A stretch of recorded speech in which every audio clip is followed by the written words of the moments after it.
He said, I guess it's like we don't know what to do about terrorists, but we've got a good military and we can take down governments. And he said, I guess if the only tool you have is a hammer, every problem has to look like a nail. Welcome, everyone, to another Knocked Conscious episode. I have this gentleman to my right, my left. I don't even know. I'm pointing in opposite directions on the camera. His name is Adam Stevens. He's in Arizona. And he is joining us to have what I think we're going to have more of an educational back and forth. I guarantee we're not going to agree with people's facts here. So I think you're going to have a new audience here that's going to be joining us. There's going to be a new audience joining you guys. The chat is open. First of all, we got everybody in here. Let's see.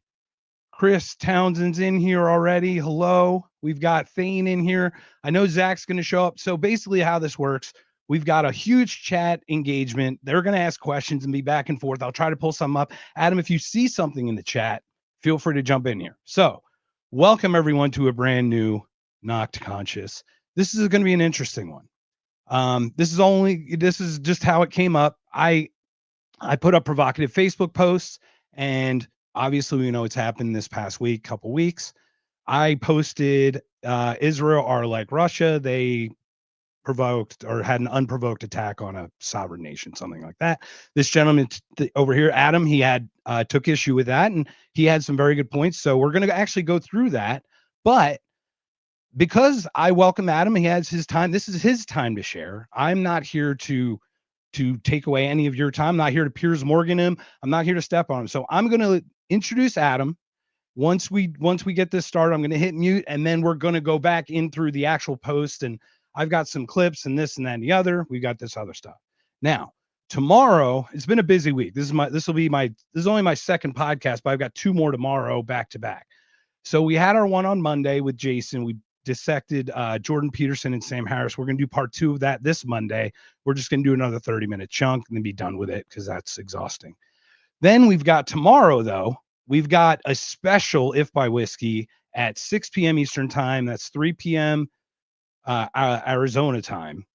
That is with Howard Bloom, publicist for Michael Jackson. He came out with a new book. He and I go back a little bit. Actually, I've had him on multiple times. It'll be my 7th time, I think, with him. Very great guy, Coast to Coast AM. You might know him. He's written some great books, and he's just a really great author, good guy. Also, right after that, I just got invited last minute. I can't say no. I got invited to be on Freedom Uncut's Who Are You Smarter Than a Politician? That will be tomorrow, 8 p.m., 5 p.m. Eastern, or 5 p.m. Arizona time, 8 p.m. Eastern time. My numbers get all mixed up because the stupid non-time zone daylight savings thing. All right. So we are now all here. Welcome everyone to this beautiful special edition. Once again, we're going to go through this. Adam, welcome to Knocked Conscious, sir. You have the floor. I'm going to hit mute here, but tell us everything about who you are, your background, everything, because clearly there are many sides to this. We're on very different sides, and regardless, I don't think we're going to come to any agreement. But once again, we've got two crowds here, very opposite ends. We've got a general anti-war crowd, which is my people, my Hortoniers. We've got whoever you would claim to be your crowd, whoever you invited to the thing. I have no idea. I'm not here to put names on people because I don't have a name either, other than Hortonier. We just came up with this Monday. So, Adam, welcome to Not Conscious. You have the floor, sir. Tell us everything about yourself. And once again, the issue that you took with the post and all those things, any additional information that you had in addition to the posting you did, because I will be going down what we already wrote down. All right. Well, thank you, Mark. It's a pleasure to join you. It was a bit of a bumpy road to get to this conversation, but I'm glad we're actually having it. Just a quick little bit about me. Originally born in New York, moved out to Arizona full time, end of 2003. I've been very proud to be part of a family real estate business, property management business. Also, my educational background was a double major in history and political science, and specifically was very fascinated by the history of human conflict and what would make nations, kingdoms, empires decide that you get to a point where you could say diplomacy failed, or there was no other way to get what you wanted but through armed conflict. And I've always found that to be very fascinating, because as much as we talk about the evolution of humanity and how much things have changed, there still is something within humankind and within the human condition that seems that at the end of the day, we always internally reserve that right, in theory, to take out, the big club and smack the guy in the cave next door to us. So it's always something I was very fascinated by. And then from there, got involved in public relations and political campaigns, mostly center-right to right, as the evolution of the Republican Party has happened. I remember the days when a John McCain was considered very right-wing.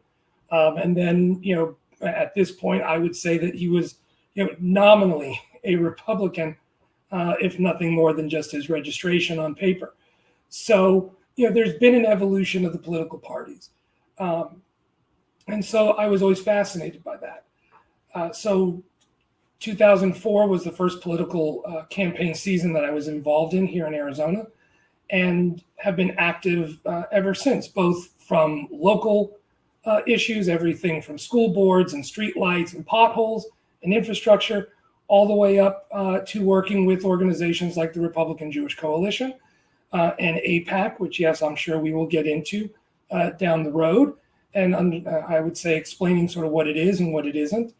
But one of the things that I believed, especially when we saw the rise of the war on terror, which I think you and I probably will see much more of a nuanced opinion, as opposed to just war good or war bad. But I do believe that if we want to keep the United States out of as many foreign entanglements as possible, which I think any American with any sort of sense about themselves would prefer to see us not involved all over the planet, then I do believe if we still want to see American interests served overseas, that does require us to maintain a network of relationships and alliances with like-minded countries that can, I'll say at times, do the dirty work, on the other sides of the planet for us. And so whether you look at, in my opinion, a strong American-Israeli alliance, no different than you would look at an alliance that the United States maintains with the Philippines and Japan and South Korea, which are regional powers that we would require to be very strong and very present in talking about how do you contain a growing threat of China in the Pacific. So, these are all things that, to me, it was not just my involvement in all of this was not just focused on one specific issue, other than my specific involvement in the American-Israeli relationship. Yes, is because of my own family's background. On my mother's side of the family, my mom's side of the family, were Holocaust survivors, and that was a very important moment in their lives that framed a part of how they looked at the world and their lives and all of that. Never necessarily from a position of victimhood, but a position of, if someone says to you that they want to annihilate you, and that's something, that you should not just entirely scoff at, and that's something you should pay attention to. Being just an American Jew, it is something that I do care about. I've also said to the Republican Party that I think one of the biggest mistakes they have made as a Republican Party in terms of communicating to Jewish Americans is that they should not talk to American Jews as if they are simply displaced Israeli citizens. And that the Republican Party, if they want to communicate to American Jews, should talk about more than just issues impacting the state of Israel.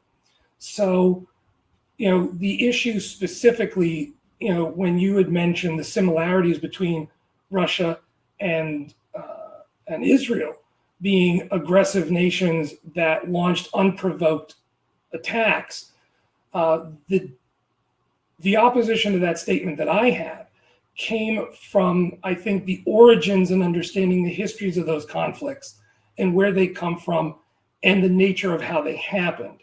And so, And I do appreciate, I know the look on the face. I know I appreciate, no.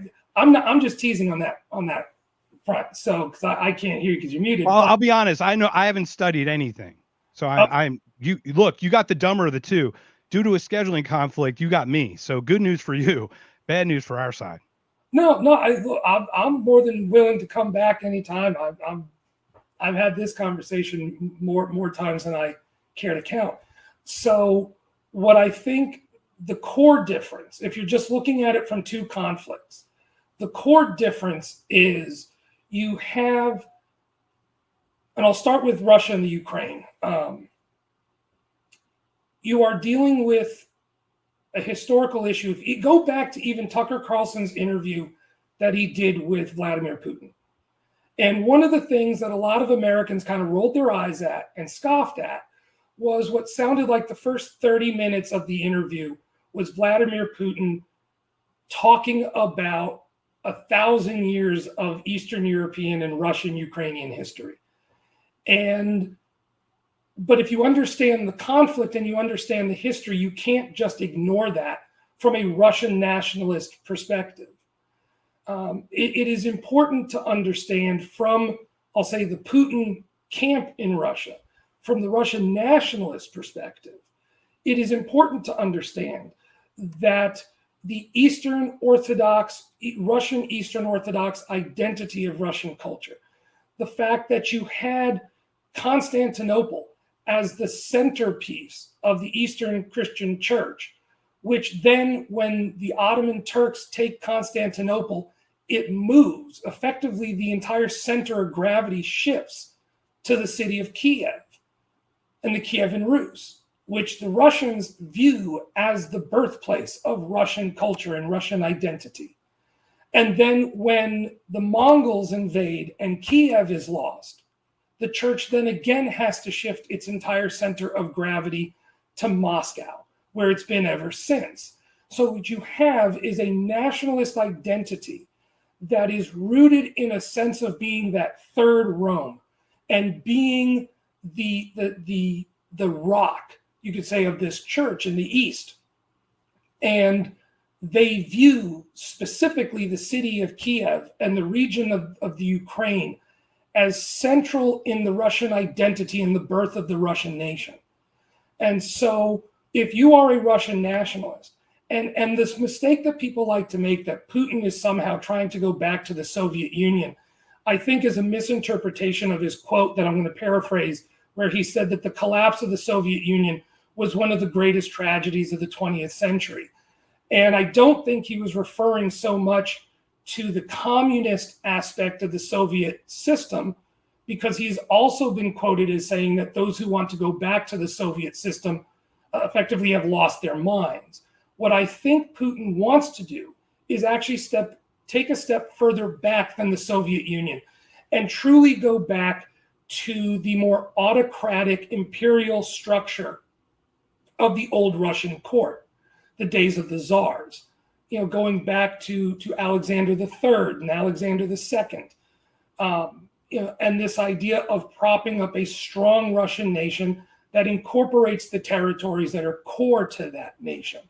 And the Ukraine, to the Russian mentality, for Americans who don't understand this, it's like explaining the history of Russia without Ukraine and without Kiev is like trying to explain the creation of the United States without talking about Boston or Philadelphia or Virginia. It is just central and foundational to who they are.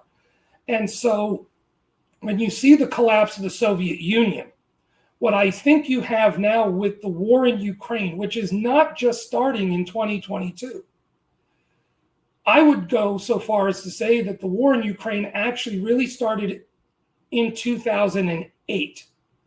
When, if we remember, when Russia invaded Georgia, the Republic of Georgia in the Caucasus. And it was funny because it wasn't funny, but it was right at the beginning of the Beijing Olympics. And China was furious because of how much they had invested in the Olympics and wanted their moment to shine. And just as the Olympics start, you have Russian tanks going into Georgia to protect Russian citizens. You have to remember, that was their their claim, their reason for invading the Republic of Georgia was that there were Russian people who were being persecuted, there were Christians who were being persecuted, and Russia needed to go in to save those people. And that became their excuse to restructure the map in that part of the world. And the United States did. Are you saying it wasn't happening? Or are you saying that's just what the claim was to go in? I'm saying that that was the claim that they used. Now, whether there were instances, now, do I believe that there was a wholesale massacre of Russians and Christians in Georgia at that time? No. Georgia itself is a predominantly Christian, Eastern Orthodox nation. I don't believe that's what was happening. But if you look at Russian history, the using as the precursor for war a threat against Eastern Christians and a persecution of Russians and Christians is something that Russia has used as an excuse to go to war, as a reason to go to war. If you want to be a little nicer and say a reason instead of an excuse. The reason they have given, and you can go back to the 1600s and the multiple Russo-Turkish wars and the wars in the Crimean War. The excuse the Russians have used time and time again, the reasons they've used, it's a common theme for hundreds of years of Russian history. So then in 2008, that happens. The United States was, I think we sent a few warships, not even into the Black Sea. We sent it to the far reaches of the Mediterranean, and we sort of, tried to sort of say, please don't, but, the Russians knew we were not going to commit troops, and they did what they did. So then they sit and see nothing happens. 2014. Again, 2014, you have what I would consider a feckless foreign policy by the Obama administration. And you have... You mean the CIA? Or you mean the CIA, right? With the color revolutions? Is that what you're talking about?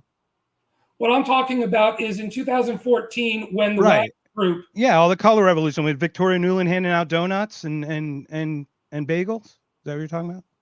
I'm not familiar with that aspect of it, but what I'm saying is that in 2000, from a global political perspective, what you see in 2014, Russia decides they are going to restructure the map in the Crimean Peninsula and in eastern Ukraine. And it is important to understand the significance of Sevastopol and Crimea and what that area means from a Russian political and military perspective.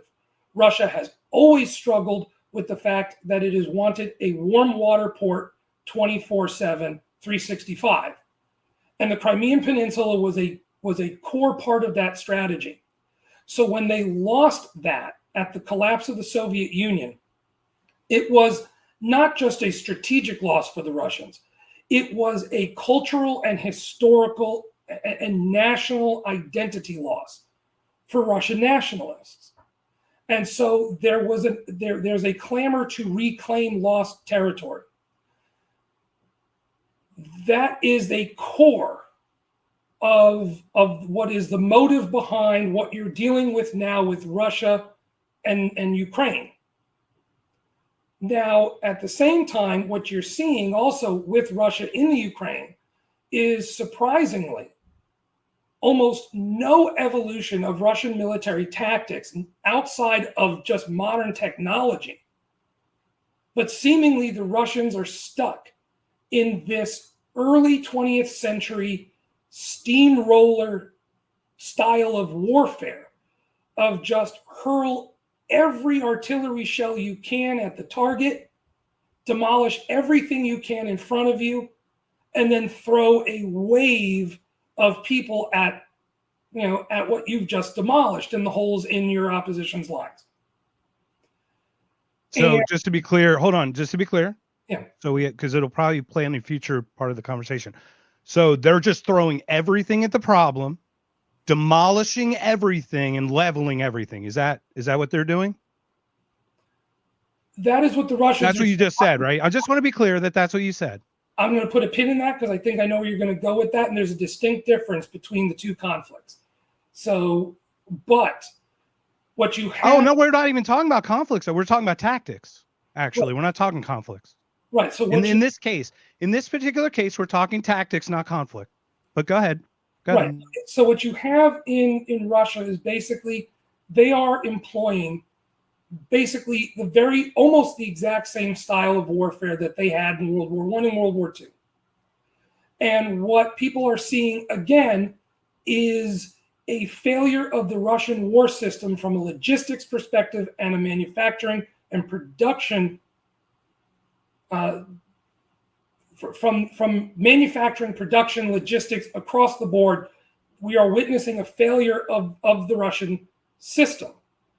And which is why, even with what the Ukrainians have received from the West, whether you agree with that or not, we can all agree they have received aid from the West. Opinion on whether that's good or bad doesn't matter for the sake of what I'm saying. So you have Western support to the Ukraine, which is allowing a country that in 2014 had with zero support, had zero ability to resist at all if they wanted to. The Ukrainians just completely pulled out of Crimea back in 2014. Now, all of a sudden, a country infinitely smaller, with a much smaller force, with Western assistance, has brought what was considered, up until this current war, there was no question in the minds of most people that the Russian military machine was, if not second in the world to the United States, was third, and if third, only maybe nominally behind the Chinese. Those were your three major world military powers. Everyone would have agreed. And in February of 2022, right before the Russian invasion, the current Russian invasion. And what we're seeing now is, now, do I personally believe the numbers that 1 million Russian soldiers have died? No. Do I believe? I bet it's 1 million Ukrainians. I bet it's 1 million Ukrainians. But I'll say this: I don't believe it's 1 million Russians. Do I also think that the Russians are telling us the truth, that they barely lost anybody? No, I don't believe that either. But even if, let's say, you want to be very generous on the high number and say 25,000. Let's say you want to be very generous and say only 25,000 Russian soldiers have died in this fight. That's a number that no American administration, the American population, would never accept in 3 years of a war. We would never do this. So, except for we accepted 50,000 in 4 years in Vietnam. So I would challenge that. No. If you want to go back to Vietnam, that's a very different situation. I mean, it's how many years? It's 10, 20 years later, 30 years later. What are we talking here? Vietnam was mid 60s. So Vietnam's off the table then. I'm cool with that. I'm cool with not invoking Vietnam. I'm not saying it is, because I'll be the first to admit, when the American people started to realize that the math that they were getting in Vietnam wasn't adding up. Okay, when you're getting reports that we've killed 105% of the Viet Cong in a certain region, right, and we've lost 12 American soldiers in said fight, but then you've got 2,500 caskets coming back. When the American people started to realize, as Richard Nixon famously said, when I lost Walter Cronkite, I knew I lost the war. Right? Yeah, my argument is government is shit, man. So I'm happy to get to it and where it is, and it's the geopolitics of it. You got Ukraine so correct. That's what's beautiful about that. You got Ukraine. You almost nailed Ukraine. You didn't mention the red line about NATO, but that's okay. That literally was the red line. And Sevastopol is literally the spot they want. They want Sevastopol. That's right. So let me ask you just this on a real simple question: Russia was unprovoked or provoked? 20. Just on a 50,000 foot level. Unprovoked. Unprovoked. Okay. Because I will say this, because at no point in time, and this was where in the comment that in my response to you, here was and I don't have it exactly right in front of me, exactly what I said. I'll paraphrase. Yeah, well, we'll go through it. I have it. Don't you worry, my friend. I wrote it all down. We're going to go through it. I promise you. Don't worry. We'll take care of it. So, but the point I made, the core of the point I made in that, one of the bigger differences is had the Ukrainians not even forget going back to the collapse of the Soviet Union. Let's just say after 2014, Ukraine loses Crimea, the peninsula, and they say this is unacceptable. And the Ukraine, from 2014 forward, decides to fund, train, and support terrorist activity in Russia, suicide bombings, paying Ukrainians and or Russians to paying the families of said suicide bombers. If you let your sons or daughters, launch attacks in Russia, we'll pay you for that. If they had launched attacks against Russian infrastructure, schools, hospitals, civilian targets from 2014 to 2022, if the Ukrainians were actively, if the government of Ukraine was the Azov Battalion were actively doing that. They were shooting at the east the whole time. And I would argue that Russia's was not unprovoked, but But so what I would say is that now if you can show from primary sources, if you can sit here and say, here is where the Ukrainians were funding and pushing an aggressive state-sponsored terror campaign against Russia and against the civilians of Russia. Now I do believe that if that had started happening in 2014, the Russians wouldn't have waited until 2022. The one thing the Russians don't have is a long temper fuse when it comes to those kinds of things. They have demonstrated throughout their history a willingness to throw hands when they want to. So before we continue, if I may, hold on. I just want to, once again, I'm trying to take mental notes. Before we continue, you're saying that some group funded terrorists to attack civilians of another group who now hates them because they're being attacked. Is that correct? You kind of lost me there a little bit there. Well, you're talking. You start talking. I apologize. I lose you because you're talking about if a terror group. No, you're saying a terror group. This is where it's different. Are you saying that Israel and United States do not fund or support terrorists? Well, is that what you're? Is that a statement that you're making? No, that's a different point. Okay. Okay. I'm trying. Yeah. So clarify it for me, please. I'm just trying to understand. Once again, we're good, man. We're good. I'm just trying to understand where you're coming from. So so what I was saying is Russia was unprovoked. What I'm saying is after 2014, as an example, after the Russians had taken the territory from the Ukraine that they did in 2014, had the Ukrainians at that point decided that they wanted to get in the business of state-sponsored terrorism against the Russian people, and after 8 years of suicide bombing and attacks and all of that, had Russia said, for years we have been trying to get the Ukrainians to stop, and they are launching terrorist attacks into Russia. They did say that. They've been attacking the Azov Battalion, the Nazis, the right faction. What are you talking about? That's been happening. You're saying that there have been terrorist attacks, state-sponsored terrorist attacks by the Ukrainian government against Russian civilians in Russia since when? The Azov Battalion. First of all, we're talking about ethnic Russians in the eastern Ukraine. They did on their own people. They had terror attacks against Ukrainians in the east. Chat, hold on. Time out. Test me, got chat. Is that correct? Was the Azov Battalion the right faction? Were they attacking the east? So before we continue, if I may, this is a book, The Reason of the Post. This is the book Provoked by Scott Horton. I want to share it for everyone so they can look at that. Get this book, read this book. You are so right on so much of this, Adam. You're so right on so much of this, but you should, this is really important to look at. But so I just want to be clear. You're telling me that there was no terrorist attacks on these. That's the whole, one of the main reasons that Putin used, but it was really that NATO was going to join NATO. That was the red line. But he used the Nazis shooting at the east as one of his excuses for going in. No, I'm not saying that Putin didn't use that as an excuse. I do not believe, that if that's the excuse he wants to use, I do not believe, if you want to hold, I'll say, a certain standard to all countries, and I'll use this as an example. I'll use the United States as an example, because actually I think the comment and I think it was JLH Views was saying, he was presenting a hypothetical. That's basically what I was trying to do. I understand that. I understand, but I'm actually giving the reality that they were doing it. You're giving me the hypothetical if terrorists were shooting at ethnic Russians. I'm telling you they were. So, I mean, that's a fact. Because, look, if you have what I'll say is as a first-hand source on that, I'd be happy to look at it. I'm not going to, my understanding of what had happened is that it is unprovoked. And that if you want to look at, and there's a big difference between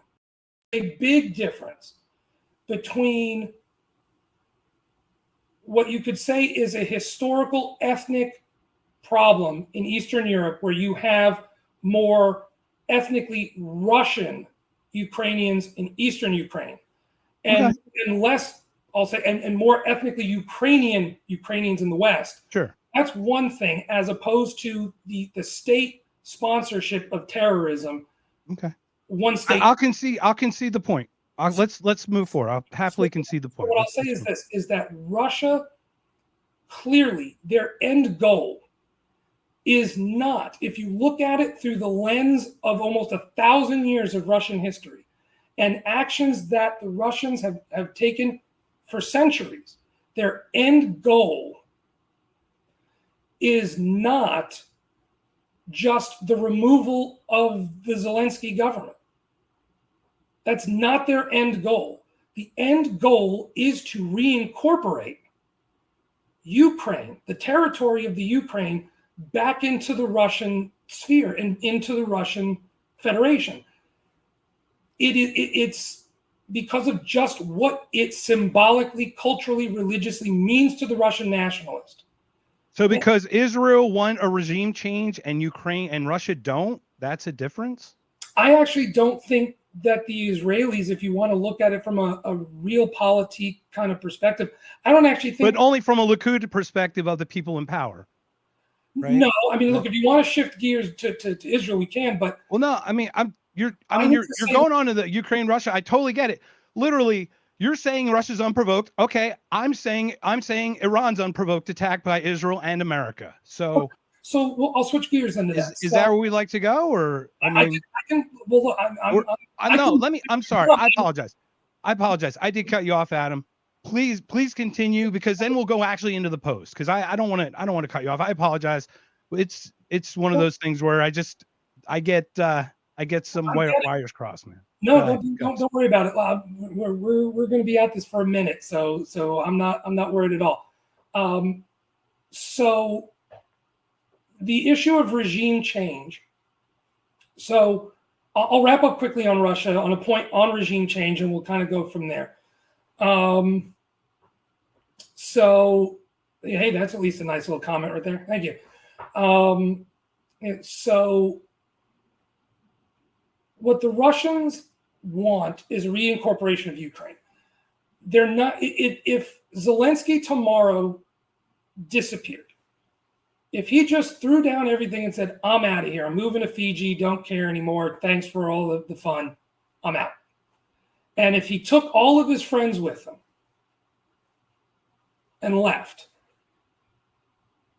either through, I'll say, it would either be through and I'll use air quotes, a democratic vote or a show of force, but within some short period of time, whether it's a year, 6 months, 5 years, whatever it would be, you would basically see the Ukraine as an independent nation cease to exist politically and structurally, because it's what the Russians want.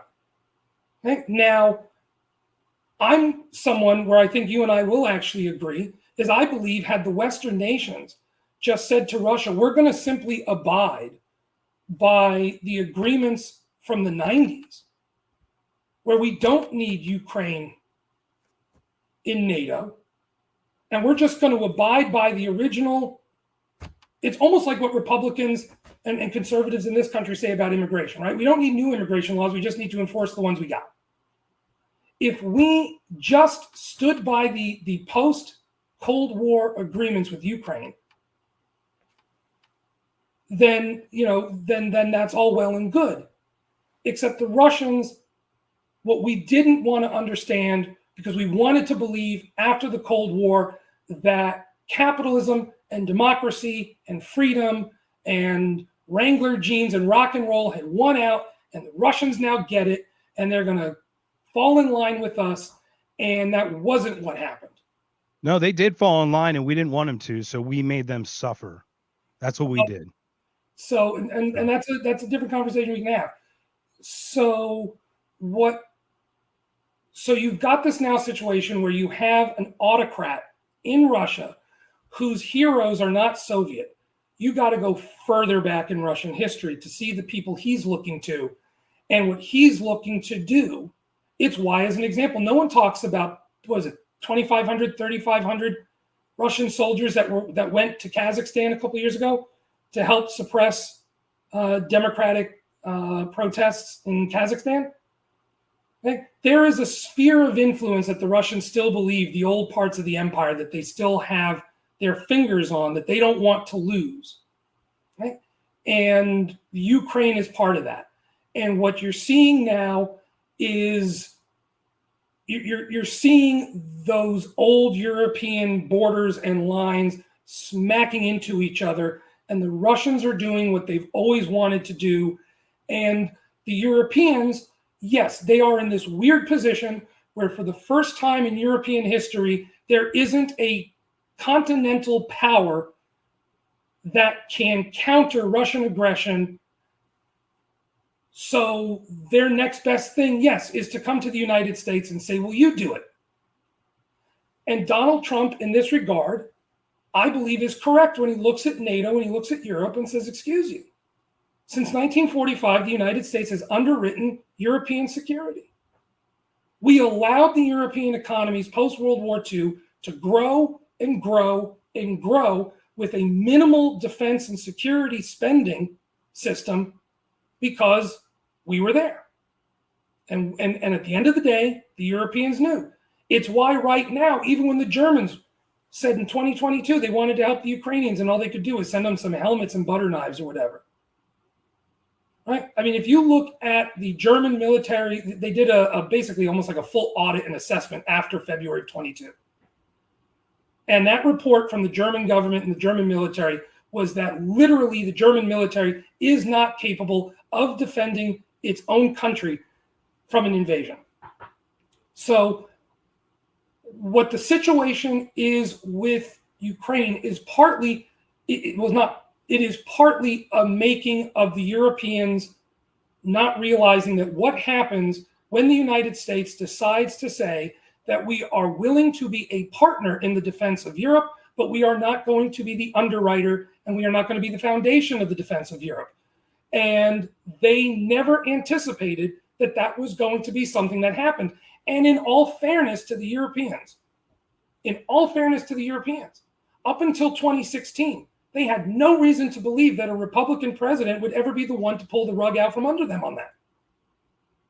If you look at the foreign policies of people like Mitt Romney and John McCain, Bob Dole, George W. Bush, George H.W. Bush, Ronald Reagan, you name me a Republican. I mean, so if you are a European, you say, okay, we might not like the yeehaw cowboyness of the Republican Party, but at least, they're the war hawks. And they were able to get away with it. So partly why Russia knows it could have done what it did is because there's nobody in Europe that can say, we're going to do it, we're going to take care of it because it's our continent, it's our backyard. It's the same reason why we got dragged into the Balkans in the 90s. Okay, so Russia's unprovoked. Okay, sorry. Cool. No. Before I start with the post itself, please feel free to share your general comments. Obviously, when you read it, look, the beauty of Facebook, it's all emotion. There's no logic. We're both very rational human beings right now. We're talking very rationally, but when Facebook takes hold, it's a beautiful thing because we're there to poke the bear. So share a little bit about that part about it. How it's just, I just said they're both unprovoked, and I said that on purpose because it was a clearly glib comment, and it obviously rubbed a lot of people. It actually probably had the most comments of all of my Facebook posts. So Well, Please feel free to share your feelings on that. So my feeling and thought on it was that it's the core difference between the Russia-Ukraine conflict and what's going on with Israel and Iran.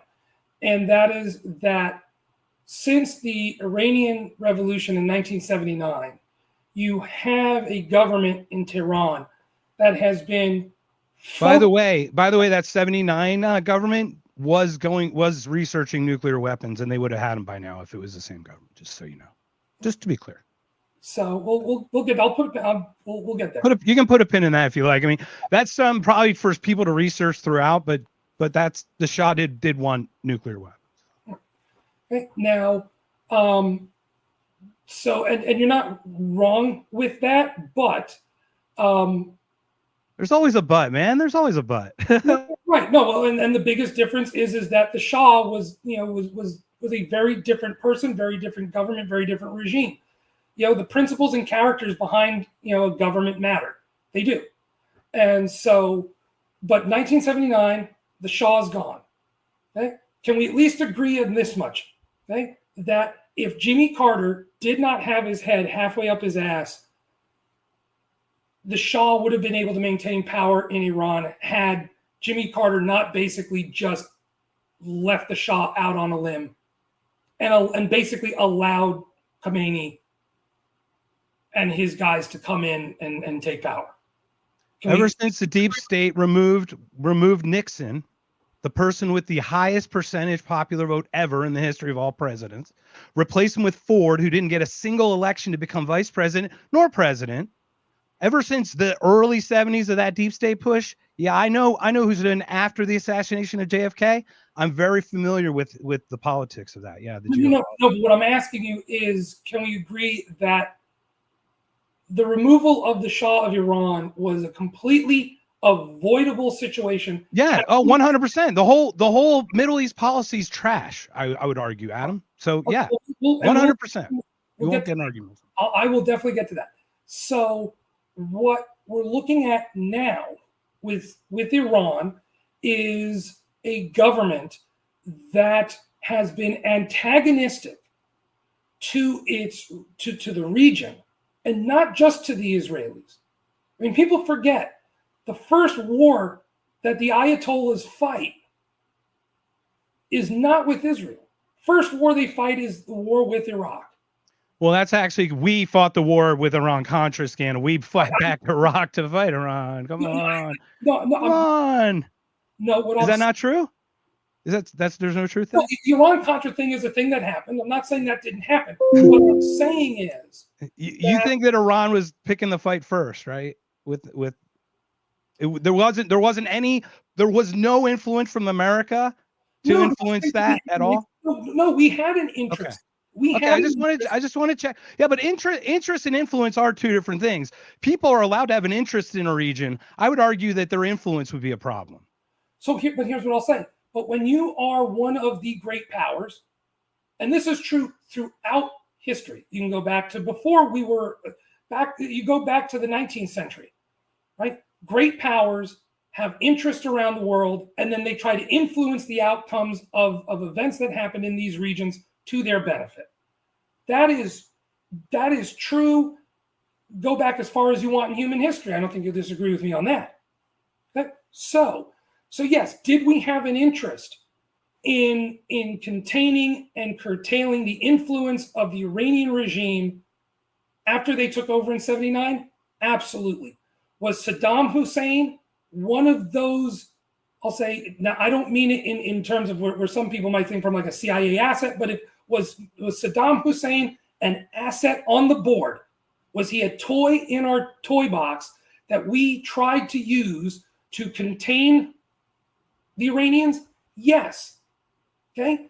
Did eventually, we know what happened with Kuwait, and we know what happened, and we'll get there also, because to your point, the United States and what we have done in the Middle East has the United States installed the Shiite religion into Iraq as well, installed the Iran's cousins into Iran. So yeah, they are culpable for that. They reinstalled the Taliban into Afghanistan. Yeah, America are very culpable for basically all of it. Yeah. Well, I wouldn't say culpable. I would say I could be culpable. What I would say is that if you had asked the average American congressman in 1980 what they knew about Afghan political history, and I'm not talking like a Tucker Carlson, Ted Cruz, how many people, whatever. I'm not talking about that. If you had just said, we're about to commit billions of dollars to a country, and yes, in an ideal world, someone asks the question, what's the worst that could happen? Right? In an ideal world, someone says, we're about to completely, shimmy up the Etch-a-Sketch, of the region, what's going to happen? So, Iran, though, no matter what else it was, the ideology and the policies and the character of the regime in Iran is a dictatorial, autocratic regime that does not believe in religious freedom, in political freedom. It is anathema culturally, politically, to the core principles and values of Western civilization. It just is. Is it like in North Korea? Would you argue it's like in North Korea? No, I would think, because I would actually say there's a lot. It literally is the exact same kind of ideology. It just has its own leader. They had 19 holes in one and 18 holes that he's had. No. Kim Jong-un, I would like, the way I've described North Korea myself is that North Korea is a concentration camp run by a crime family. There is no actual moral principle behind the government in North Korea. It's, I'm the dictator and we do what I want.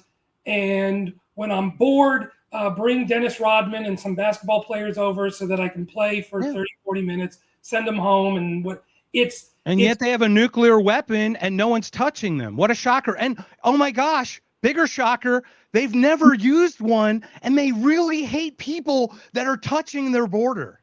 But here, North Korea is a different example. And I know you had mentioned it in a response. No, not everything is always exactly. You're right. Yeah, there's nuance, and we can talk nuance for sure. We can talk Pakistan too.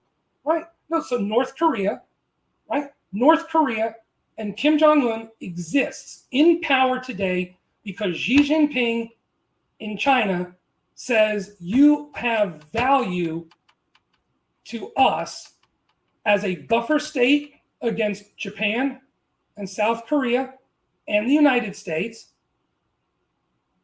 And that is why North Korea exists. I don't know if you know this. Do you know why or when North Korea developed their nuclear program? I know they had started back during the Cold War. You can thank George Bush. HW. He threw him out of the NPT, and they're like, all right. And then they went full nuclear. Thank you, George H.W. I mean, for that. And they weren't invaded prior to having it. If you're asking me to defend every action taken by George H.W. Bush, I'm not going to do that. I'm certainly not. I'm only using examples of American, just continuous American things. And we'll talk about when it is backed by Israel. It's not all Israel, not all the X's, not all the Y's, where this isn't all that. There's none of that. But I will show you where it is. And that's the part about the nuance that we need to talk about, because one side says it's not all the blah blahs, and everybody's saying it is all the blah blahs. And that's neither side is true. So the point, getting back to the issue with Iran, unlike a North Korea, has a ideological core that is not simply we're in power and import all the Mercedes Benzes and prostitutes and everything else that we want to just live like a thug king like Kim Jong-un. It's a core difference, because what North Korea does that's, I'll say, criminal on the black market around the world, from counterfeit currencies to weapons to to all of that, is not on the same level at all as a state sponsor of terrorism, when that state sponsor also happens to be one of the world's largest oil producers. So what they have coming in, now Iran's economy has largely been diminished compared to what it could be because of international sanctions and because of actions of successive American governments and European governments and all of that. But what you have in Iran is a global state sponsor of terrorism, from Hezbollah to Hamas to the IRGC, their Quds Force, to the Taliban in Afghanistan, to a number of other, Boko Haram in Africa, all these different terrorist groups that are funded, trained, and supported by the Iranian regime through the IRGC. Now, take the Israelis for a moment out of it for half a second. It was an American embassy in Iran that was taken hostage. It was an American barracks in Beirut that was targeted. It was Americans targeted at the Khobar Towers. It was Americans that were targeted with the USS Cole attack. Right? And it was American soldiers, whether you agree or not with the wars in Iraq and Afghanistan. You have to put yourself back in the mindset back then. Hindsight's a great thing to have from a historical perspective, but in real time, it wasn't like there weren't dots that connected. We went to war. It happened. Okay? But one thing that Iran did choose to do, they didn't have to do it, but they chose to do it, was to activate terrorist cells in Iraq and Afghanistan to target American soldiers and American civilians. So it's not like the United States in and of itself didn't have cause if it wanted to take action against Iran. So now you do know that that Iran connects Israel with their big brother, the United States of America. No, right? I understand that. You do realize that. Well, Iran can say, of course, they're going to attack Americans when the Americans attack them. And if a perfect example would be the Houthis, but I'll wait for that. But there is an example with the Houthis where that was resolved. The Houthis did not start with Israel, and they did not start with the United States. The Houthis started by targeting the Saudis. And long before the Saudis ever started to entertain normalization of relations with Israel. I'm talking about this recent time when the United States went around Israel to talk directly to the Houthis, said, hey, if you stop attacking us, we'll stop attacking you. And they said, okay, it stopped between them, and they kept attacking Israel. Right. That's what I'm talking about. And that happened. But what I'm saying is that the Houthis, yeah, that happened. The Houthis do not exist, did not start because of Israel and the United States. The Houthis started as a branch for the Iranians to reach out and hit the Saudis, who are a major regional rival to the Iranians. This has nothing to do with Israel. This has to do with the fact that you had a regime in Tehran and still have a regime in Tehran. Now, what they want now and what they can do today are two very different things. But the Houthis and Hezbollah and Hamas and others, the insurgency in Iraq and the Taliban, these are all assets that the Iranians had to project Iranian power in the region. There is a reason why. Right? It is not simply because American presidents wanted there to be peace between the Israelis and the Arabs that there is now peace between the Israelis and the Arabs. The peace exists, and what exists today exists because the Iranians made it very clear to the Arabs that they were enemies of Iran. And what the Arabs realized and came to understand was that Israel is not interested in a regional war of conquest for itself. They are not looking to upend and remove the Arab population or the Sunni faith from the map. And what they look at Iran as is a government that wants to replace their governments with Shia-friendly, Iran-friendly governments. So the Arabs start to realize Israel is the country in the region we can work with, because if we work with the Israelis, we can look at long-term economic prosperity, economic partnership, security partnerships, and that's why all of a sudden you see, and something Iran did not anticipate, Iran probably anticipated American support for Israel. That wasn't news. The news for the Iranians, I believe, was that finally, right, because the big thing that everyone kept saying about the logistics of an Israeli attack against Iran was how can they do it, right? Because they got to fly all around the Gulf and they got to do all this. And what the Iranians never anticipated, I believe. We're not going to discuss logistics. I promise you, it's not going to be at all what I'm about saying logistics. is this: is what the Iranians never expected was for the Arabs to open up airspace and to cooperate with the Israeli operation. It was the first time that you actually saw manifest an Israeli-Arab alliance against the Ayatollahs in Tehran.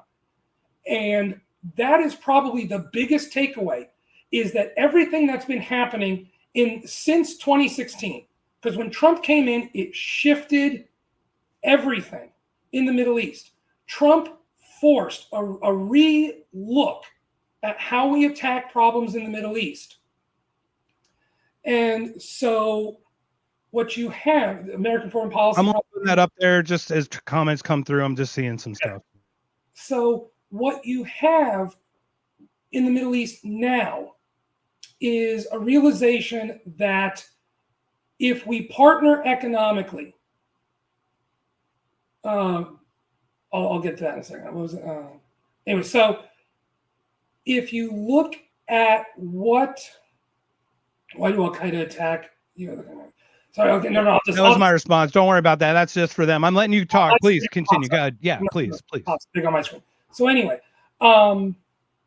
what you have is the realization that the Arabs have come to the table and said that long term, we need to liberalize our economies. We need to open up our economies and opportunities to a larger audience. The Arabs are starting to realize we cannot simply prosper by just producing all the barrels of oil in the world that we can. We've got to diversify. And they're looking at who in the region can we partner with and work with long term towards that end. And what they found is the Israelis willing to be that partner for peace and for long-term prosperity and quiet in the region. Now, one of the things that started leaking out today was some ideas and proposals of what this longer, bigger peace deal is going to look like, where now they're talking about a winding down of what's going on in Gaza over the next 2 weeks. They're looking at recognition of Israel, full recognition and economic and diplomatic ties between Syria, Saudi Arabia, and Israel and other Arab nations. Yeah, the Greater Israel Project. We'll get to that. I'll show you that. Scott Horton's got that. No, I've heard of the Greater Israel Project, and it's this notion that somewhere along the line that the Israelis have this regional dream of empire and conquest is absolute nonsense. Yeah, Bibi just held up the map 2 weeks before October 7th. I mean, but it's nonsense. It is not. Yeah, you're right. I agree with. We agreed there. It is nonsense. It is nonsense because it's not going to happen. It's no different than if the United States, if President Trump tomorrow came out and said, you know what, I think the easiest way for us to maintain the Panama Canal would be if we just absorbed Mexico through Panama, and everyone said, oh my God, now all of a sudden American foreign policy is to take over Central America. It's nonsense. At no point in time, outside of the 1940s and 50s, but definitely after 1967, there is no Arab nation that was able to defeat and stand up against the Israeli military. If the Israelis ever wanted to actually just say, screw it, we're taking the region, they would. It's very kind of them not to do that, by the way. No, it's not that it's because they can. Interest. It's not their interest. It's not something they want to do. Okay, forget. Let's say for a second they wanted to. It's not logistically possible. A country of 10 million people are not going to control a region of 500 million people. It's a nonsense argument that the Greater Israel Project is a nonsense statement meant to distract from the fact that for the It's attached in a slanderous way for sure. Once it is absolutely attached in a slanderous way for sure. So That's why it's called that. Just like all the names, all the cutesy names of all the operations, they all got cutesy names. So at the end of the day, what you have is, for the first time, you've got the main, would have been the historical antagonists, right? It used to not be the Middle East crisis. It used to be the Arab-Israeli conflict. That's what it was. From 1948 up until recent, it was always the Arab-Israeli problem, the Arab-Israeli wars. That's what it was.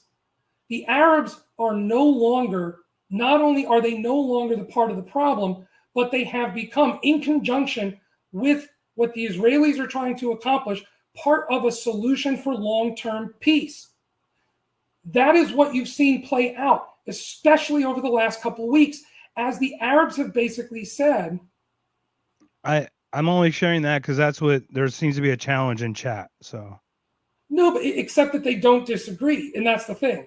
Is what at some point in time, a country's actions and what they do has to matter, right? As conservatives, and I know you're more of a libertarian. I consider myself more of a traditional American conservative. I'm an ex-neocon fucktard is what I am. Yeah.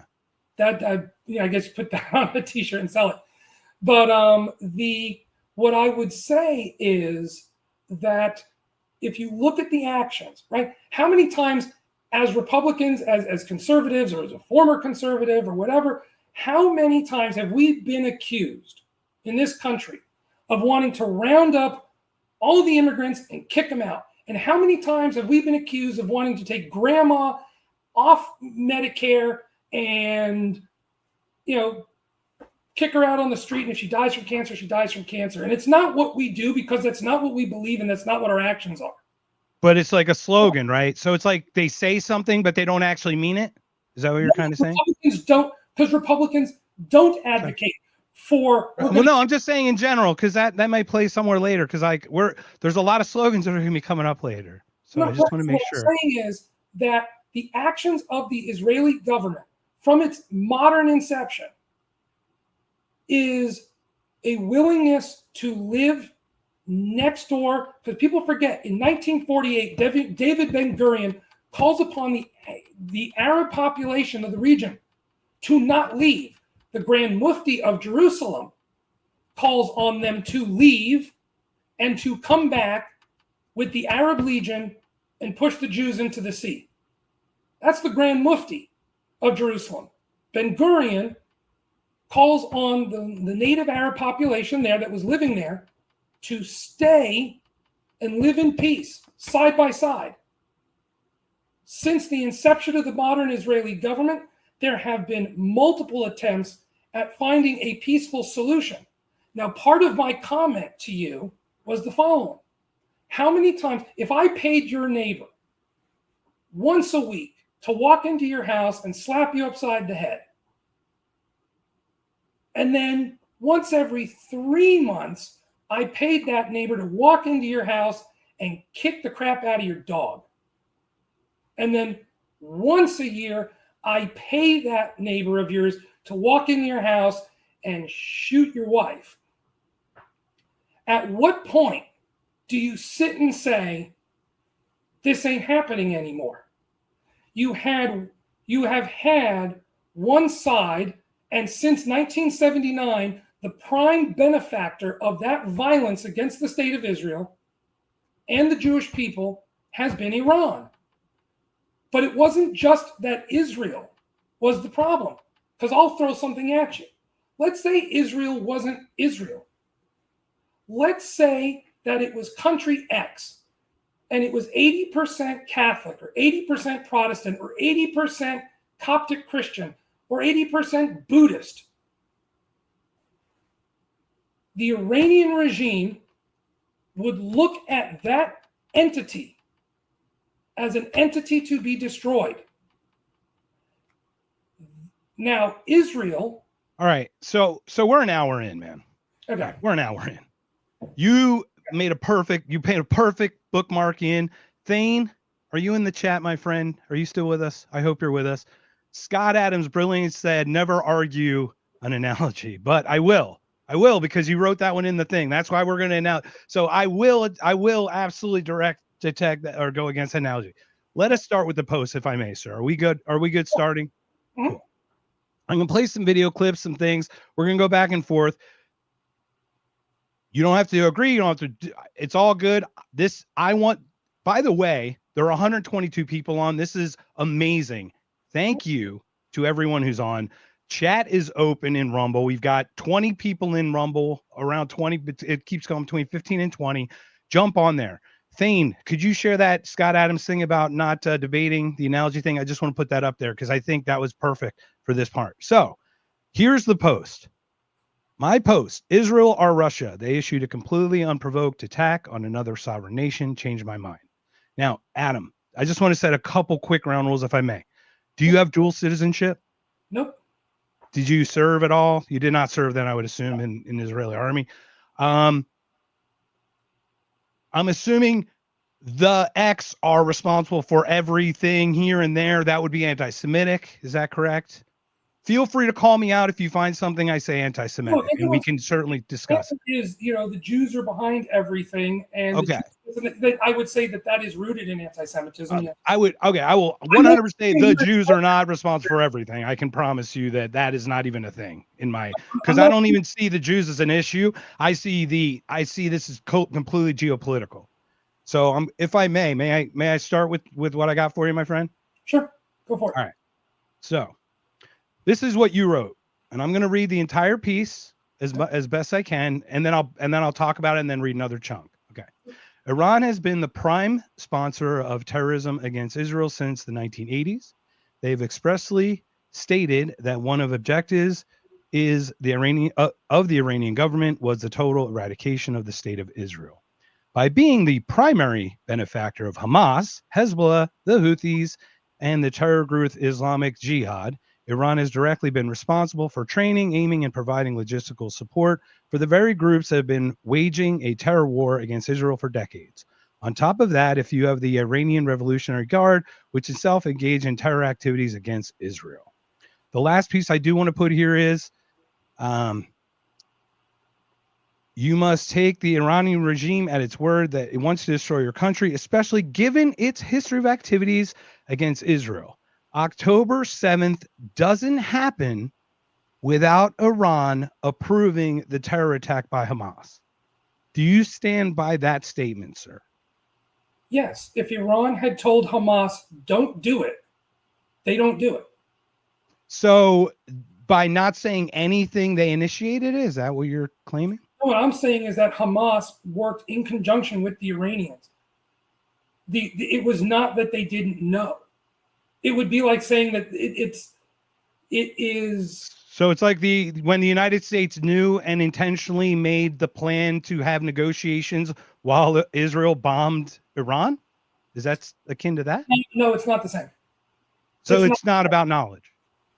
No, what it is that you had Iran 24 hours before the American attack on Fordo and the other sites.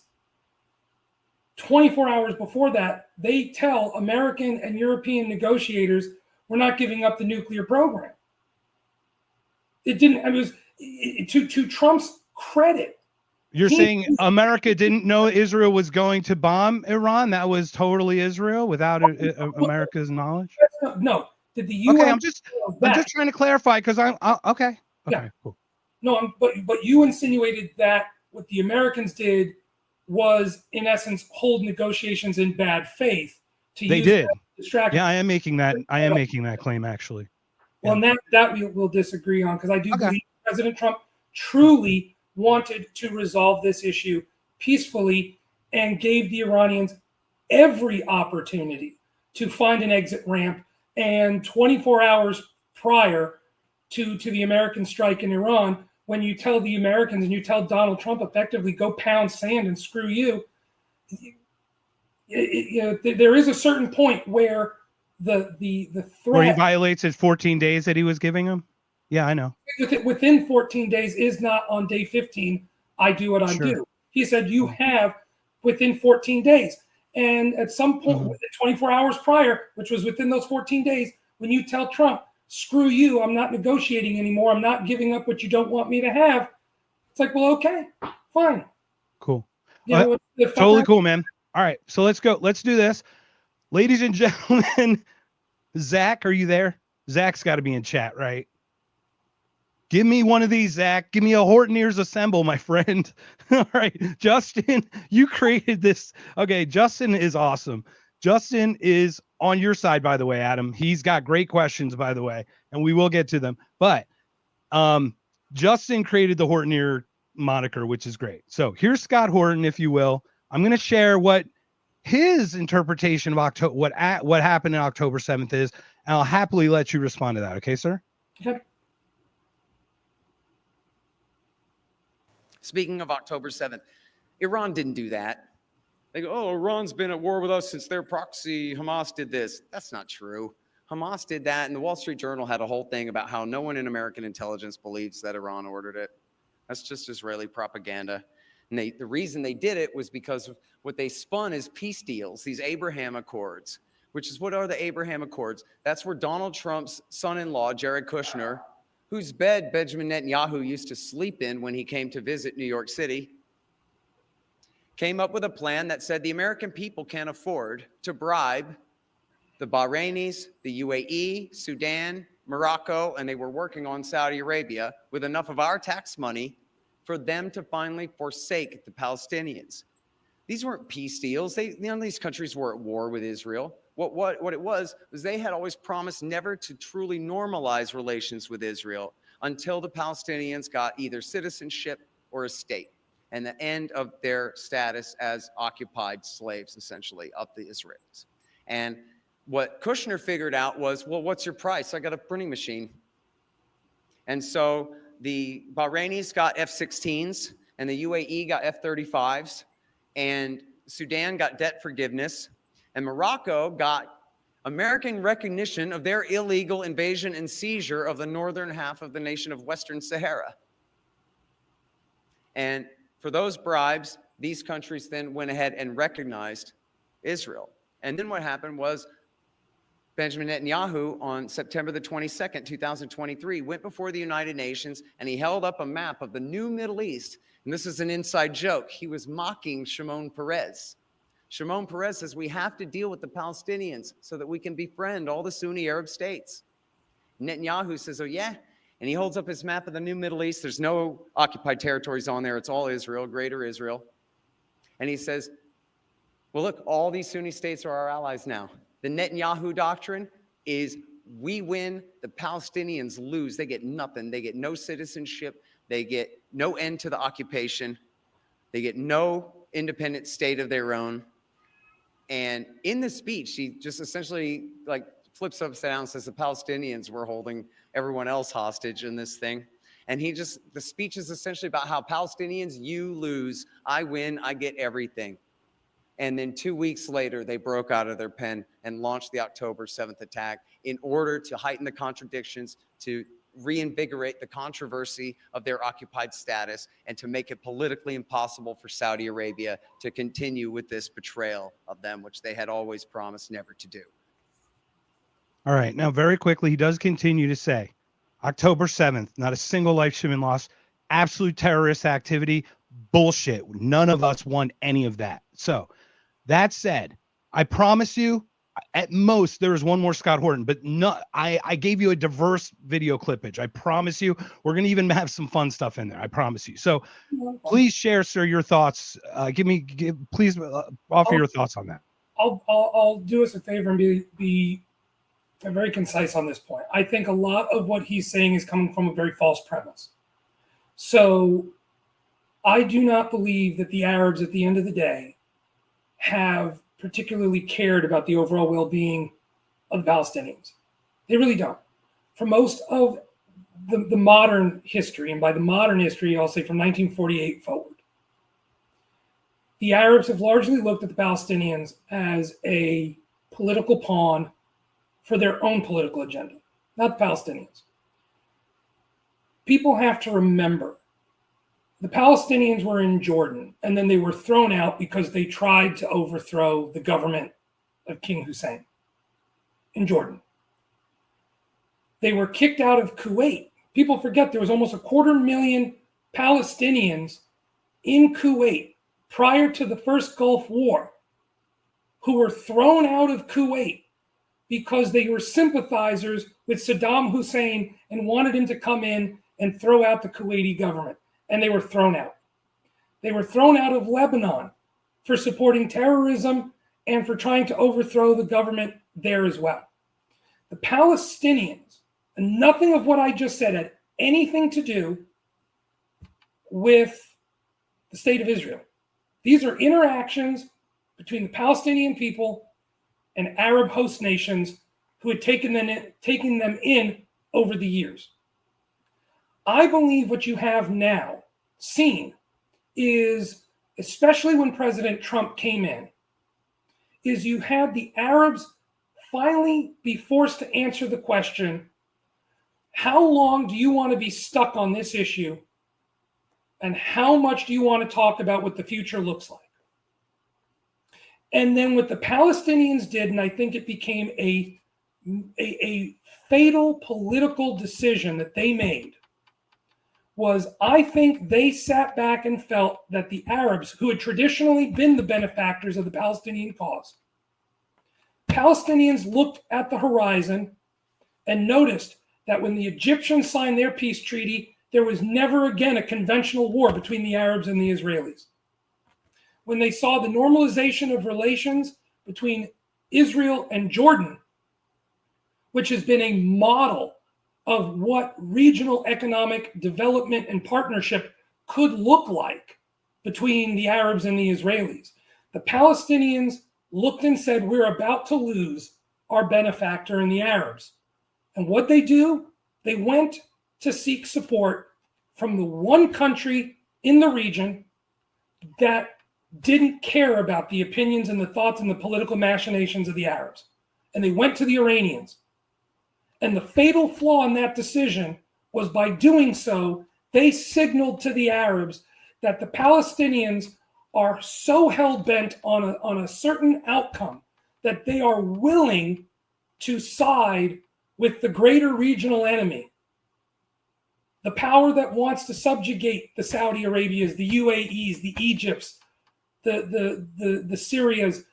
And now Syria was kind of a unique situation because the Iranians had propped up Assad during his civil war. But what you now have is the Arabs looking at the Palestinians saying, for decades, when we brought you into our country, you tried to overthrow our governments and cause terrorism and problems in our home countries. And then when we finally get Gaza in 2005, you turn around. Which was never really free. It's been under blockade and under restrictions like nothing, like nobody's business. The only goods in that blockade that have ever been denied entry into Gaza are goods that can be dual purpose used for terrorism. And that is the only thing. If you truly wanted and they didn't count the calories going in either. And have the water and the power control. Over $60 billion since 2005, over $60 billion in aid, in food and financial aid was sent into Gaza. Hamas has controlled that. Basically, in 2005, the Israelis pull out and they hold elections. Hamas wins. They kill off their opposition. They have ruled that strip of land as an authoritarian terrorist dictatorship since. And if Hamas wanted to take that $60 billion and invest in infrastructure and invest in an economy, they absolutely could have, and they didn't. And what the Arabs saw was that Hamas and the Palestinian people there. Their fishing boats are restricted from how many miles they can go offshore. And you're telling me that they can invest in getting stuff and being prosperous? Is that what you're telling me? Let me ask you this. Who made Hamas destroy the agricultural infrastructure that the Israelis had left intact for them? Who made them destroy that? Not the Israelis. On day one, the first things that Hamas and the I'm not defending Hamas. I'm talking about just the general area and the Palestinians as a whole. Is that the Palestinians and Hamas made no good faith attempt to demonstrate any desire to use that land and to use the aid money to help improve the quality of lives and the well-being of the people in Gaza. So why did Israel fund and prop up Hamas? Israel did not prop up Hamas. The money they did to counter the Palestinian Authority in the West Bank that was becoming very moderate. No, that's not. Is that not true? Oh, is that not true?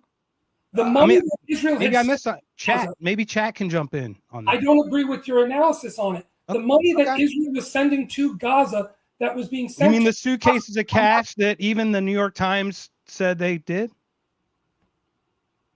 And up to 2 weeks, by the way, 2 weeks prior, they were making sure that the money was still flowing too. 2 weeks prior to October 7th. There is documentation there.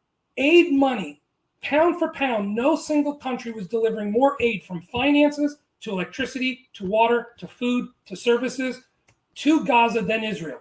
Almost a third of the electricity going into Gaza was supplied by the Israelis. Almost 40% of their water supplied by Israel. So what you have is a country that, due to unnatural amounts of global pressure, was being pressured to assist. You cut out a little bit there. And when you have them, that's why. Because you don't have a two-state solution yet. No, but the point with Gaza is that there was never a good faith effort on the part of the Palestinian people, definitely not Hamas. Okay, there was Hamas, their own charter, and this is where I say principles, character, and actions matter. Hamas has a charter that says there is no two-state solution with Hamas.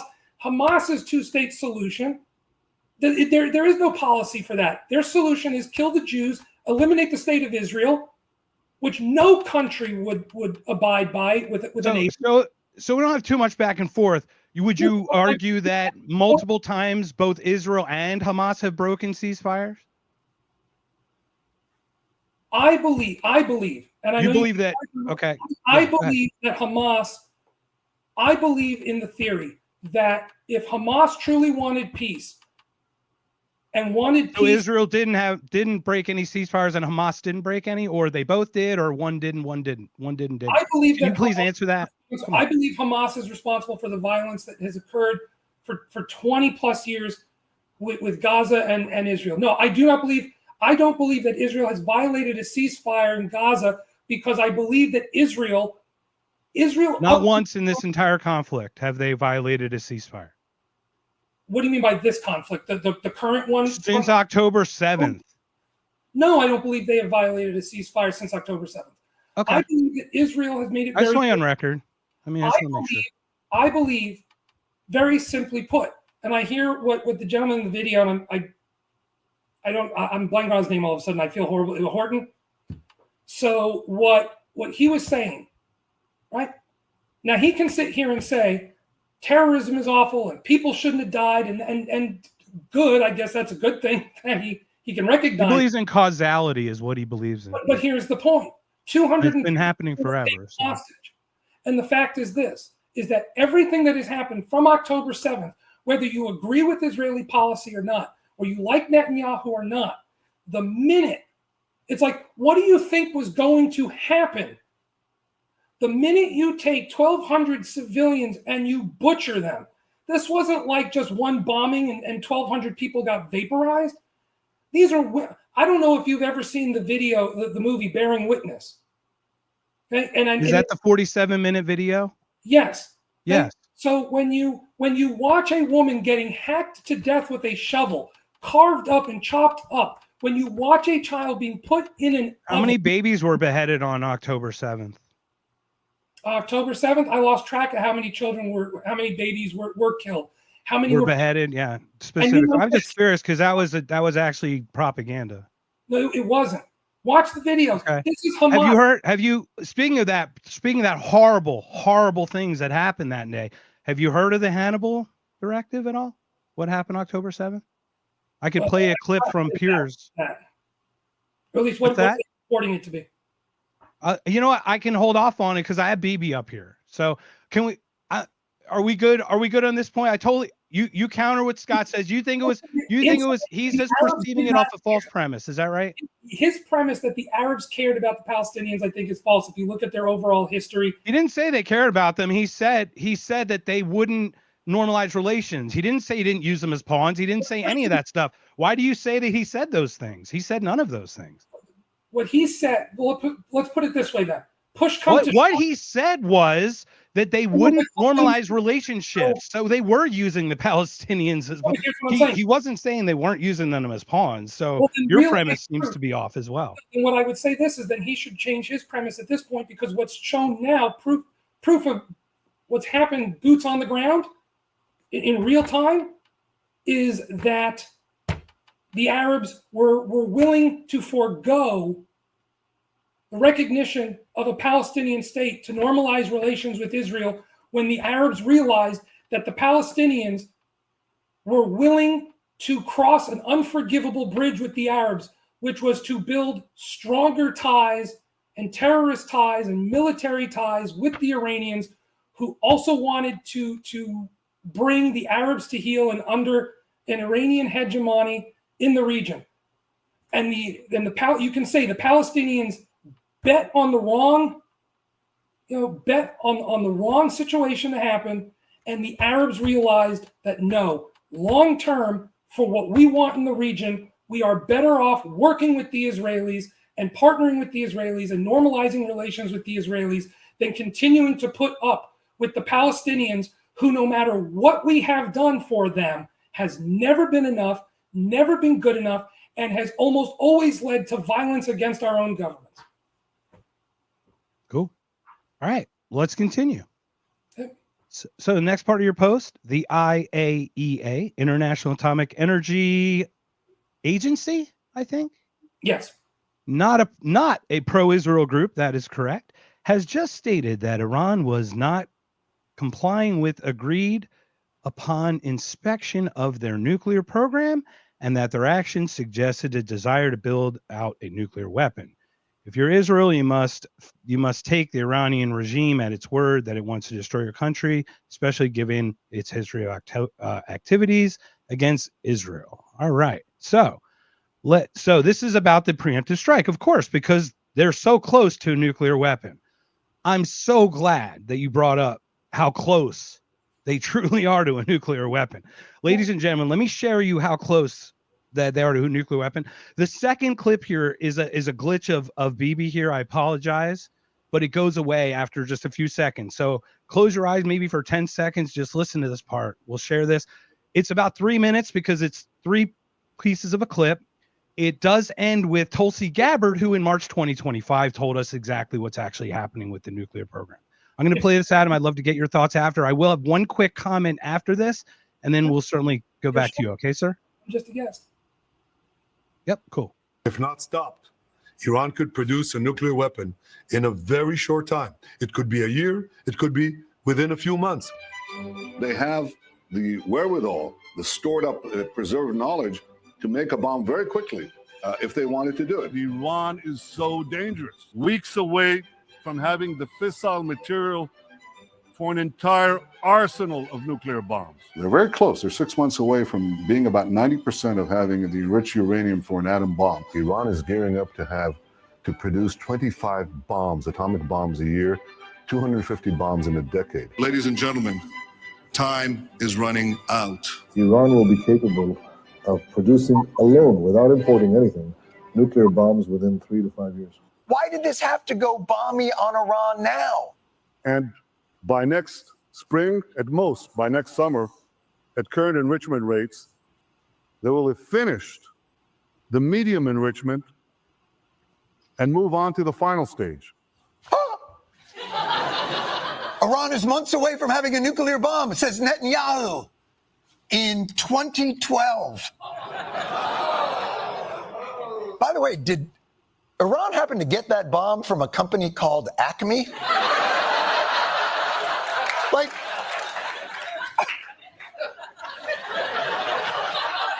will it be delivered to Israel on rocket-powered skates? will it go off in a tumultuous me? Seriously, why did we have to bomb Iran now? Iran is so dangerous. Weeks away from having the fissile material for an entire arsenal of nuclear bombs. Holy shit, that's why. Iran's only weeks away from having an entire arsenal of nuclear bombs, says Netanyahu. In 2015. 2015. Think about that. Back when we all thought, oh no, the Republicans might nominate that madman Jeb Bush.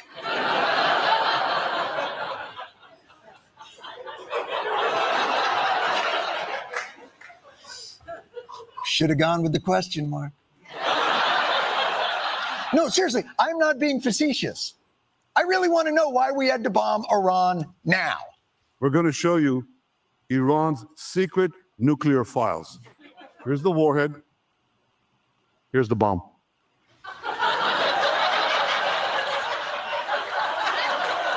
And that's from 2018. I don't know if Iran is any closer to having a bomb, but it is clear Israel now has the capacity to enrich their drawings. The IC continues to assess that Iran is not building a nuclear weapon, and Supreme Leader Khamenei has not authorized the nuclear weapons program that he suspended in 2003. The IC continues to monitor closely if Tehran decides to reauthorize its nuclear weapons program. So there it is. So once again, the IAEA also confirmed that after Tulsi 2 weeks ago, and then suddenly flip-flop within a week, and then boomy bangy bomby, preemptive strike, unprovoked in my opinion, provoked in yours. So here's the thing. This is my point. Bibi Netanyahu is to Iran getting a nuclear weapon as to Greta Thunberg and Al Gore are to climate change. I don't agree with that. I understand the analogy you're trying to say. I think the thing that gets ignored in this is the part of that whole story that doesn't get talked about. And I understand how Jon Stewart, as a late night comedian, does his shtick, and he's done it, I'll say, successfully for 20 plus years. The Israelis were actually taking actions throughout these years to slow down, to deter, to push back. Stuxnet is a brilliant example of how the Israelis attempted through cyber warfare to slow the program down. But the one thing that you can't take your eye off of when it comes to a country like Iran and what the regime was doing is that when you build the entire weapon infrastructure to mobilize a nuclear missile fleet, and you are constructing and have an ICBM program. And let's be honest, the Iranian nuclear program existed to do two things. One was targeted at the state of Israel. And if you are the state of Israel, you cannot, no country in good faith, or no country worth its weight in anything, can listen to a militant state sponsor of terrorism regime that has acted against you for decades, saying it wants to wipe you off the map, and then watch it develop the entire missile and an entire weapon program to deliver a nuclear strike on your country and just ignore that. You can't do that responsibly. You can't. The second thing... Yeah, because you're working under the false premise that that's going to happen. When you are a government, you have no choice. It's not like there was... So it's okay for you to knock their ability to do that, to defend themselves, okay? But so let me ask you this. Let's do this. How many nuclear weapons do Israel have? How many nuclear weapons do Israel have? Unofficially, officially?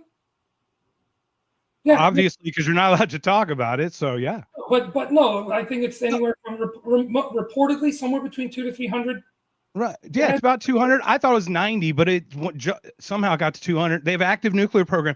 They're not part of the non-nuclear proliferation treaty where Iran is, for example, and they don't have a nuclear weapon. So you're a non-nuclear proliferation treaty group with approximately 200 nuclear weapons and an active nuclear program that is complaining about a group that is under the non-nuclear proliferation agreement treaty without the nuclear weapons. Again, I go back to principles and character and what is the purpose of the government and what you're trying to accomplish. The nation of Israel, which has yes, there's no secret to this. Okay? And while the Israelis, yes, maintain a position of there's nothing there, it is arguably one of the, we'll call it, worst kept secrets in geopolitics, is the fact that the Israelis do have a nuclear arsenal. So right? Okay. Well, hey, that at least tells you you're not a Mossad agent. I mean, that's great. That's great news. So, you're just, first of all, hold on. Let's time out for a second. Thank you for having this conversation. We've got 165 people on here. We've got 20-ish people in Rumble. Everybody's active. Everybody's chatting. Please continue your thoughts, guys. We're trying to keep up. I'm really trying to pay attention to Adam because we're having a really great conversation here. But we are beyond grateful that you can join us for this because this has been excellent. So thank you again for this. No, it's my pleasure, and hopefully down the road we can do this again and again. So it's right. So the notion of, when Israel says we don't have, that is the game of politics, and everybody knows it's what they say. Okay? But Israel at no point in time has ever used that nuclear arsenal as a point of military leverage against regional or outside the region players. What Iran has demonstrated by actually, one country did. One country capitulated. That would be Libya. And we all saw what happened to Libya when they gave up their nuclear program. The guy got a bayonet shoved up his ass. That would have definitely deterred anyone from doing that. I wholeheartedly assure you that. I don't believe Israel had anything to do with Libya.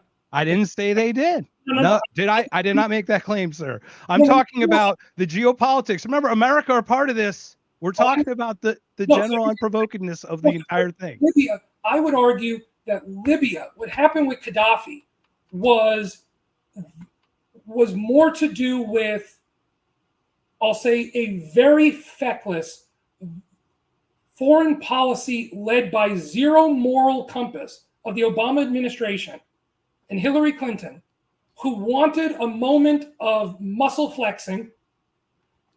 And let's be honest, the average person didn't care that we took out Gaddafi. No one really cared. Right? Now you can argue. Actually, a lot of people cared because there was never terrorism in Africa, because that destabilized the entire region. Of course, people care now because we knew that was going to happen. We wanted that. He was trying to break from the U.S. dollar and the petrodollar. But I mean, look, I don't know about this. Is geopolitics once again. It's not. This isn't like, once again, this is how it's easy to talk about this in the non, like, the X's did what, you know what I mean? Like, this is what's great about that. No, but here's my point is that yes, you can point to Gaddafi and say, I don't believe that Gaddafi got toppled because he gave up his nuclear program. Because let's be honest, had he not given up his nuclear program, okay, I believe that let me back up. If he did not give up his nuclear program, regime change in a country like Libya would still have been possible if the Obama administration with Hillary Clinton and company wanted it so. Would it have been less likely because there would have been a concern of what happens to the nuclear arsenal and all of that? Absolutely. I don't think they would have bombed the mansion. I'm pretty certain they wouldn't have done that. That's a fair point and a fair statement. What I'm saying is if you are, but what Libya also wasn't anymore was an active, aggressive, leading state sponsor of terrorism. But you got to remember, there was a point when he was. The IRA and other terrorist organizations that used to use the Libyan desert as their own playground, that was a thing. Now, Gaddafi backed off eventually and decided, okay, I'll give up the nukes and I'll just be quiet. And almost more like Kim Jong-un, I'm just going to be the crazy dude riding around on golden elephants and doing whatever, and I don't care, and leave me alone, and all that. Iran is an aggressive state sponsor of terror. Everyone saw what they were doing around the world without a nuclear weapon, and the specter of that regime having a nuclear weapon is a point that you cannot tolerate, not just if you're the Israelis, but if you're the United States, if you're Western Europe. But as we said when we were talking about Russia and Ukraine, the Europeans. So why is that? Is that because the Ayatollah Khomeini is the worst person in history? He's not the worst person in history. It's because. Is he worse than Mao? No. Is he worse than Stalin? No. Why didn't America invade either of those countries when they were making their nuclear weapons? Why? Yeah, why weren't there preemptive strikes on their nuclear capabilities when the two most murderous, besides Hitler, once again, hold on. Mm-hmm. And once, I want to be clear about one thing too. Because we have so many people on here. There's 165 people on. There is a book titled Ordinary Men. And if you can get past, I do audiobook, but if you can get past like 30 minutes without absolutely losing your mind, good luck. It is the most atrocious book. It speaks of how easily simple people who have zero belief in anything can slowly become monsters. It is awful. The German police in Poland, right? Yes, sir. Is? Yeah. Okay. So I just want to stop about that. And I did not share with you, sir. And your grandparents escaped from, is that correct? From the Holocaust? No. So what happened was, so my grandparents were in Poland, and then when and eventually they actually met. So the Germans invade Poland. Eventually, through one way, shape, or another, eventually they end up actually in the Soviet Union. So there was a period of time where they were under Nazi occupation, and they made it to the Soviet Union. They actually made it to the Soviet Union before 1941. By 1941, they were there. The reason they went there, and this is sort of just the joke in our family, is because everyone figured at the time there was no way that the Germans would be stupid enough to fight another two-front war and invade Russia. So a lot of people thought, if I can get to the Soviet Union. Well, if he went to Moscow instead of was it Stalingrad, he would have it may have ended. Well, they ended up in Russia, and they were basically just sent to a Soviet labor camp in Siberia, which is where they actually met. So, well, I'm glad. So they got out then, and then they. Yeah, no, they survived most of the war. They survived basically going from one little village to another, trying to survive and whatever. And, and then, yes. And then eventually at the end of the war, you were told basically, if you were a refugee, go back to where you came from and register. So people were able to figure out survivors and who was still around and what and where. And so they ended up going back to Poland, registered. Most of the family that did survive reconnected. And then eventually my grandfather made the point that we have to do what we can do, not just to get out of Soviet-controlled Europe, but to specifically get to West Germany. And then half the family went to Canada because it was a shorter wait time to get to Canada. They didn't have as many restrictions. Somebody couldn't get in because of an Audi, for example, of a belly button, things like that. So what ended up happening, but my grandfather, he said that the family is going to wait to get to the United States. We already had family in the U.S. who had come over after World War I. So they sponsored you then, I would assume? Yeah, they were sponsored.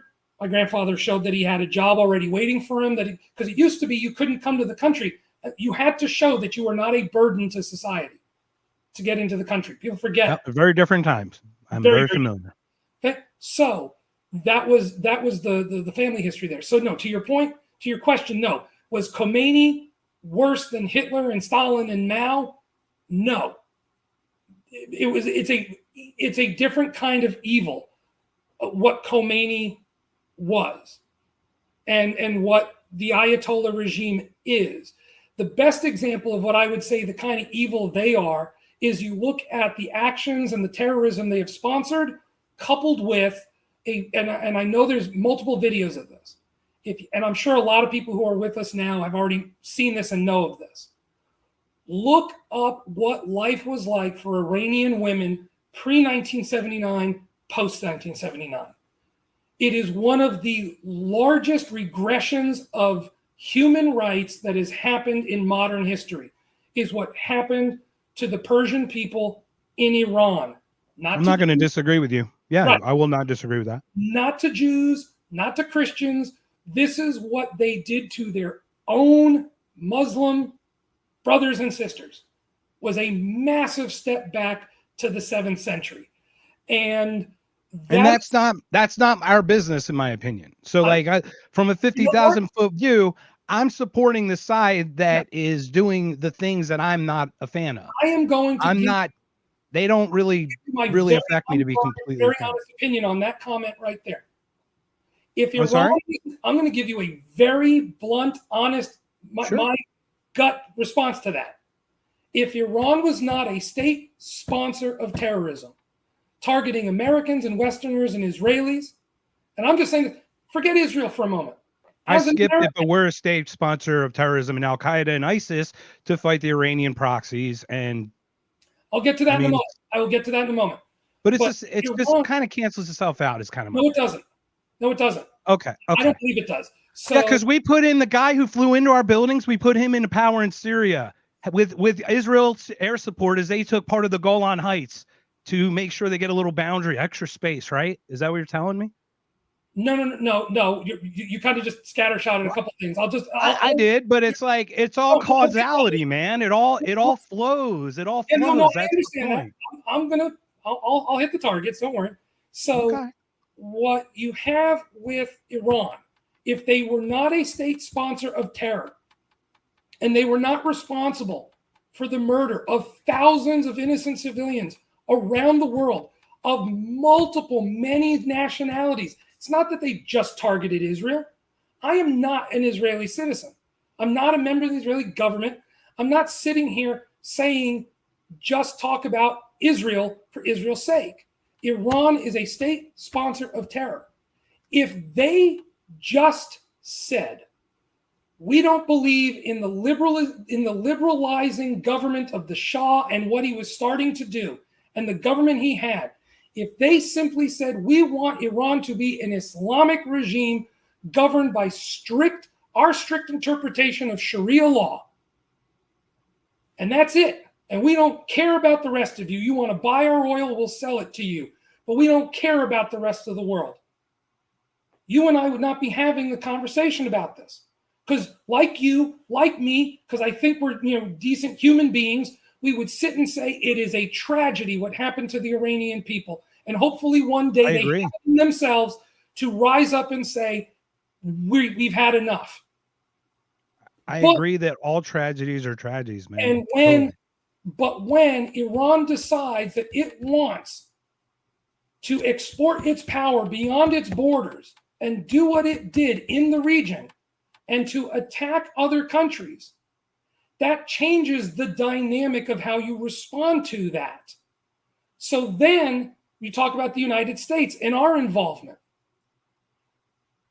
The Iranians did not have to take our embassy in Tehran. Now, there's reasons why they did it, because they saw us, obviously, as the power that was most propping up the Shah and the government that they wanted to overthrow.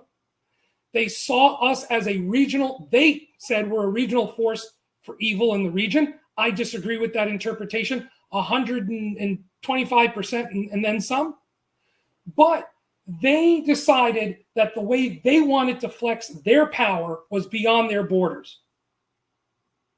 Right? It's like, let me ask you this. Is the Ayatollah a death cult? I believe that the Iranian government, where the Ayatollah is the head of it, but yes, I do believe that the philosophy that is the foundation of the government of Iran right now is effectively a death cult. So you don't. So it's your assessment that they get a nuclear weapon so they could immediately launch it and then be destroyed themselves. That's your assessment. Is that correct? Launch it. I didn't say they would have to immediately use it. Well, what's your point then? Wait, so they're not going to use it? How would they use it? Yeah, explain to me a situation they would use it. Here, that's great. Let's do that. Well, I believe they would. Here's the thing. I don't think they would launch. I don't think, as an example, and I'll go from greater powers to more regional powers. Do I believe they would launch an ICBM at the United States and launch a nuclear missile at us? No, I don't. Do I believe that once you have an intercontinental ballistic missile, that you can, in theory, hit the United States? Can you use that threat? Can you use that reality as a leverage point for negotiating? Can you hold, in essence, foreign governments hostage to certain policy decisions? Absolutely, that's a possibility. And Iran is within striking nuclear distance of about 6 nuclear powers. You don't think that? Do you understand what my point is? You don't think that they go to Israel, they don't strike us. You know Israel's going to launch theirs. Pakistan would launch theirs. Russia would launch theirs if they were attacked. They would, right? You would argue that. So any of those countries destruction, correct? So you're saying they wouldn't use them, which is interesting. Because that's kind of the point of the whole preemptive strike thing is they're making nuclear weapons and they'd like use them right away. Not a threat. It is not a threat that if you are the United States or Israel, okay, and look, I am no fan of Friedrich Merz and the Chancellor of Germany. I'm not, okay? But when even he gets the fact where he says, look, this is something that is net a positive. And here's the dirty little secret in the Middle East. Okay? If the Saudis and the Egyptians and the Syrians, right, didn't want this, if they went to Trump and said, you can't do this. If you do this, it will blow up the region. We can't go along with this. Trump is more of a pragmatist when it comes to policy than anything else. And because he's trying to thread this needle on a peace deal that he wants in the Middle East, and God bless him for. You're muted. I can't hear you. I think he actually moved the goalpost. I think he actually went from they can't have a nuclear weapon to they can't have nuclear, period. And I thought that was ridiculous, personally. Well, so. I hadn't seen him shift the goalpost on that. And if he did, I'll if you have a clip of him saying said they can't have nuclear at all. Chat, you're right. Chat, confirm me if Trump did say that in some kind of sense. I don't put words in the mouth, contextualize. My understanding is he said it was before the nuclear weapon, which once again, you're right. That's a pragmatist standpoint. I don't want Iran to have a nuclear weapon either. I think that they stopped in 2003 because Iraq was no longer a threat when we removed Hussein and put their partners in Iraq for them. So that was kind of where I'm leaving it. You just disagree. You think they were still doing it. I would say we got Legacy Right saying he did say that. So if you can find a Legacy, put it up there. Hold on one second, Adam. I'm not trying to cut you off. I definitely want you to finish. So go ahead, and if you can put that up, Zach, go ahead. Go ahead, Adam, please. I'm sorry. No, I was going to say that I think when Trump says, I'm going to do something a little crazier, and I could be wrong. If Trump said, I don't think they should have nuclear, my question would be, is that his phraseology of saying nuclear weapons, or is that a moving of the goalposts and the policy of just no nuclear energy? My understanding is that's an excellent point. Okay. 100%. Right, okay. Matt, let's if we can get it, Zach will put up a quote or whatever it is if he can find it. Yeah, and if there's an actual. Once again, Adam, I hope you understand clearly. We're 2 hours into this. We're clearly both good faith actors here. We're not trying to play gotcha moments here. We're just completely passionate about the side, whatever side we might be on, right? Right. So that's complete blessing here. So yeah, no. This has been, I think, way better than either you or I ever thought it was going to go. So I appreciate that. At the end of the day, I feel like that you're looking at an active state sponsor of terror. And if you are the Israelis and you're the Americans, the Europeans who can't really affect policy from a military perspective in the Middle East are sort of more quiet on it. But the Chancellor of Germany even said it out loud, which is like, this is really a net positive that their nuclear program from a military perspective is destroyed. I think at the end of the day, if you are the Israelis and you're the Americans who have been the two biggest victims of Iranian-backed terror, you have to look at the possibility of an Iranian nuclear weapon and say that is a risk we won't and can't take. And from a purely political perspective, when you say, well, why can one country have and another can't?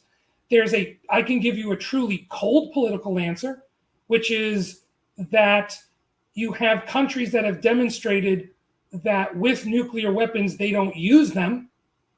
Okay. And are they going to use the flub from Tammy Bruce? I think anybody who thinks that Tammy Bruce right here is about to say that Israel is the best country and the United States is second banana, I think is taking what she meant to say out of context grossly.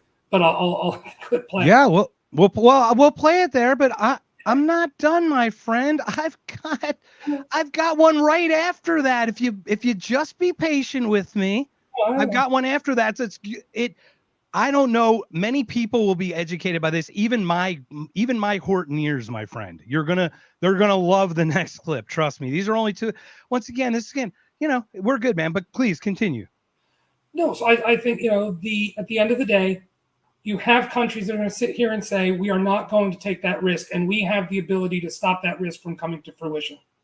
And that's what you saw happen. But to say that Iran did not provoke this, you have 46 years of poking the bear, of antagonistic activities, of violence, of terrorism, of geopolitical actions taken against the United States, against Israel, against Western countries, and against other regional nations. Remember, the Houthis the Iranians did not prop up the Houthis to go after Israel or the United States. ISIS didn't exist until Obama created them as a caliphate.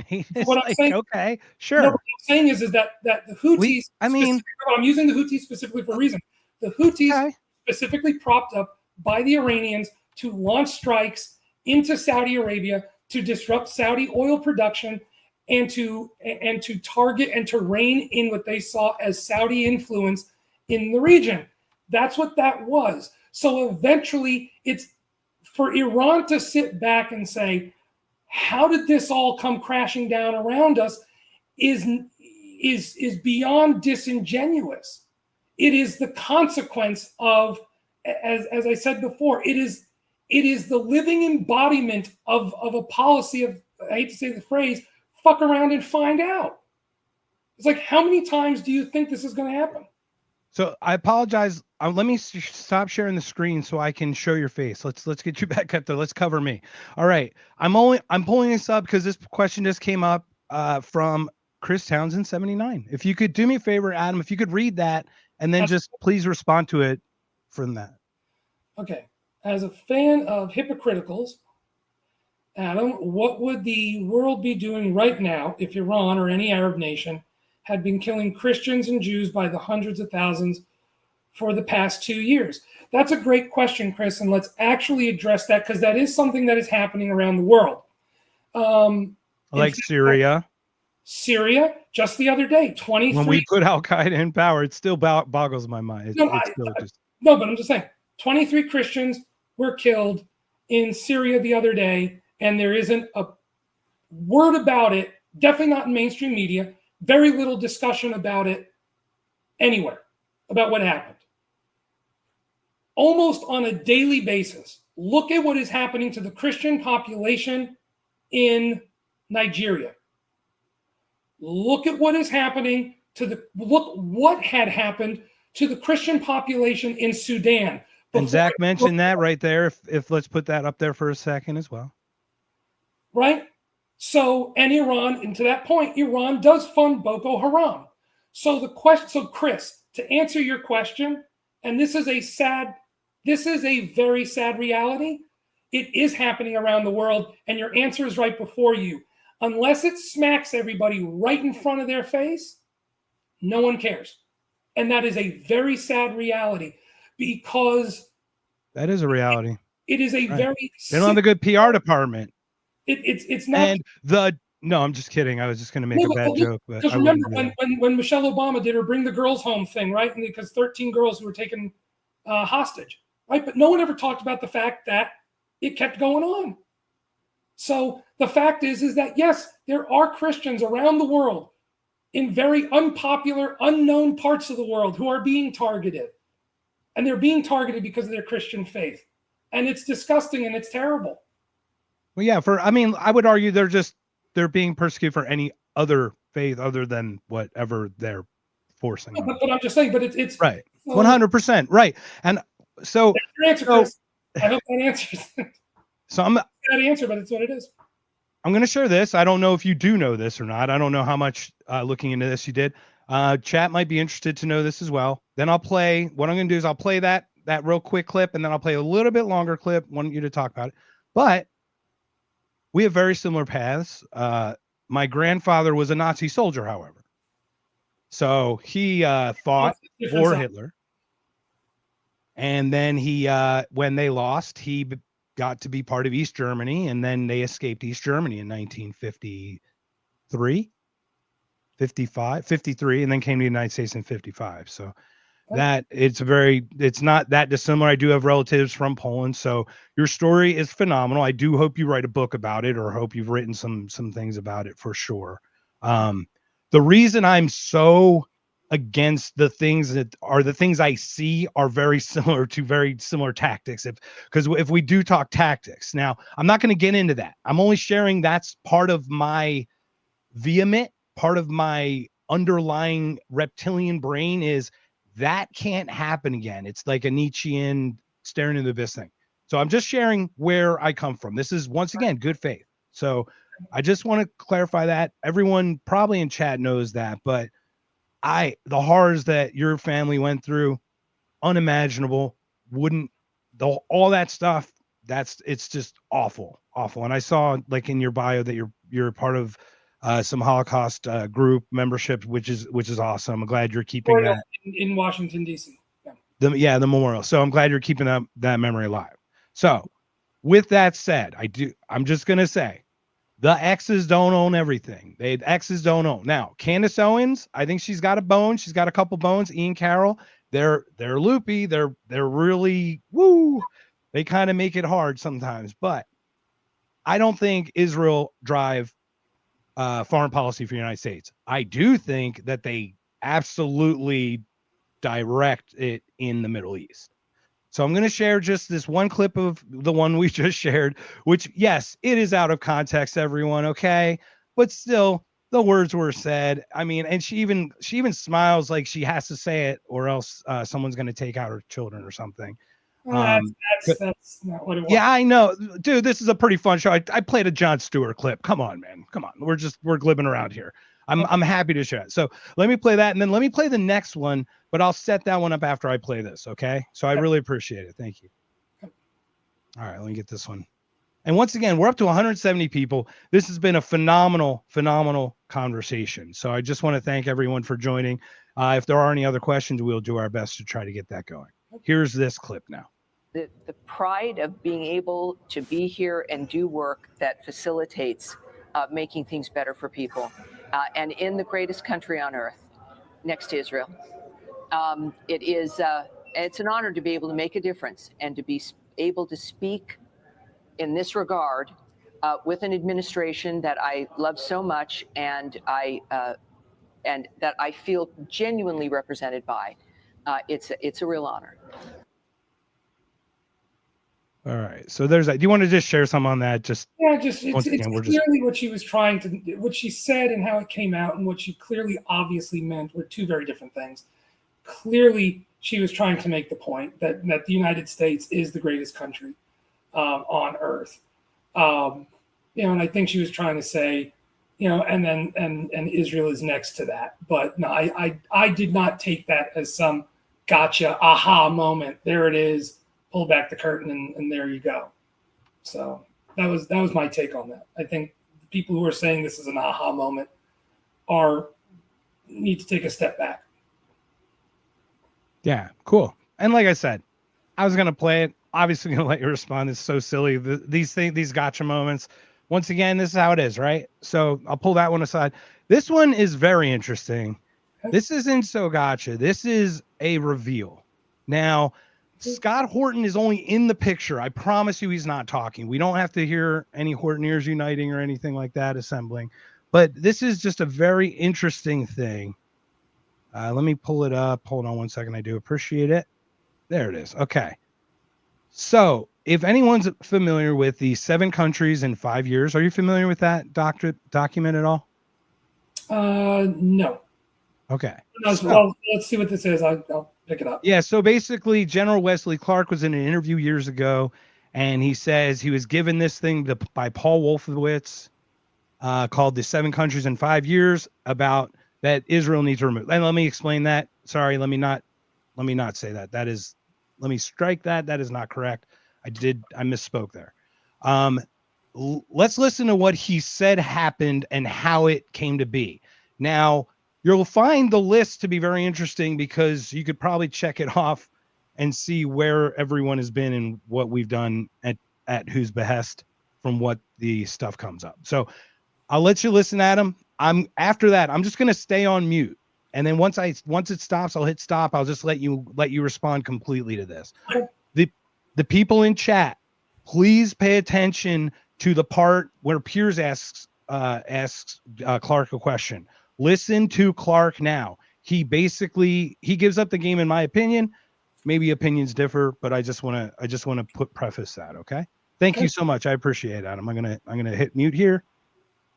Do you think? He said, I just got this down from upstairs, meaning the Secretary of Defense's office today. And he said, this is a memo that describes how we're going to take out 7 countries in 5 years, starting with Iraq and then Syria, Lebanon, Libya, Somalia, Sudan, and finishing off Iran. What do you feel about it? Actually, when it started, Piers, is 1991. I went in to see Undersecretary Wolfowitz in May of 91. He told me, I said, you got to be proud of how the troops have done in the Gulf War, right? He said, yeah, but President Bush said they're going to get rid of Saddam. He said, I don't think that's going to happen. He said, but we've got maybe 5 to 10 years to get rid of all these old Soviet surrogate countries, governments like Iraq and Syria and Libya and so forth before the next great superpower comes along. I said, 5 to 10 years, we're going to attack them. And he said, well, and I said, who's the next superpower? Is it China? He said, well, and then he sort of faded off like it's a Friday afternoon. I don't want to think about it anymore. But they actually put together a plan. They took it apparently to Brent Scowcroft, who was George H. Bush's national security advisor. And General Scowcroft said, let's hold on this until after the election. The election didn't work out for them. They left. I came into the Pentagon in the spring of 94.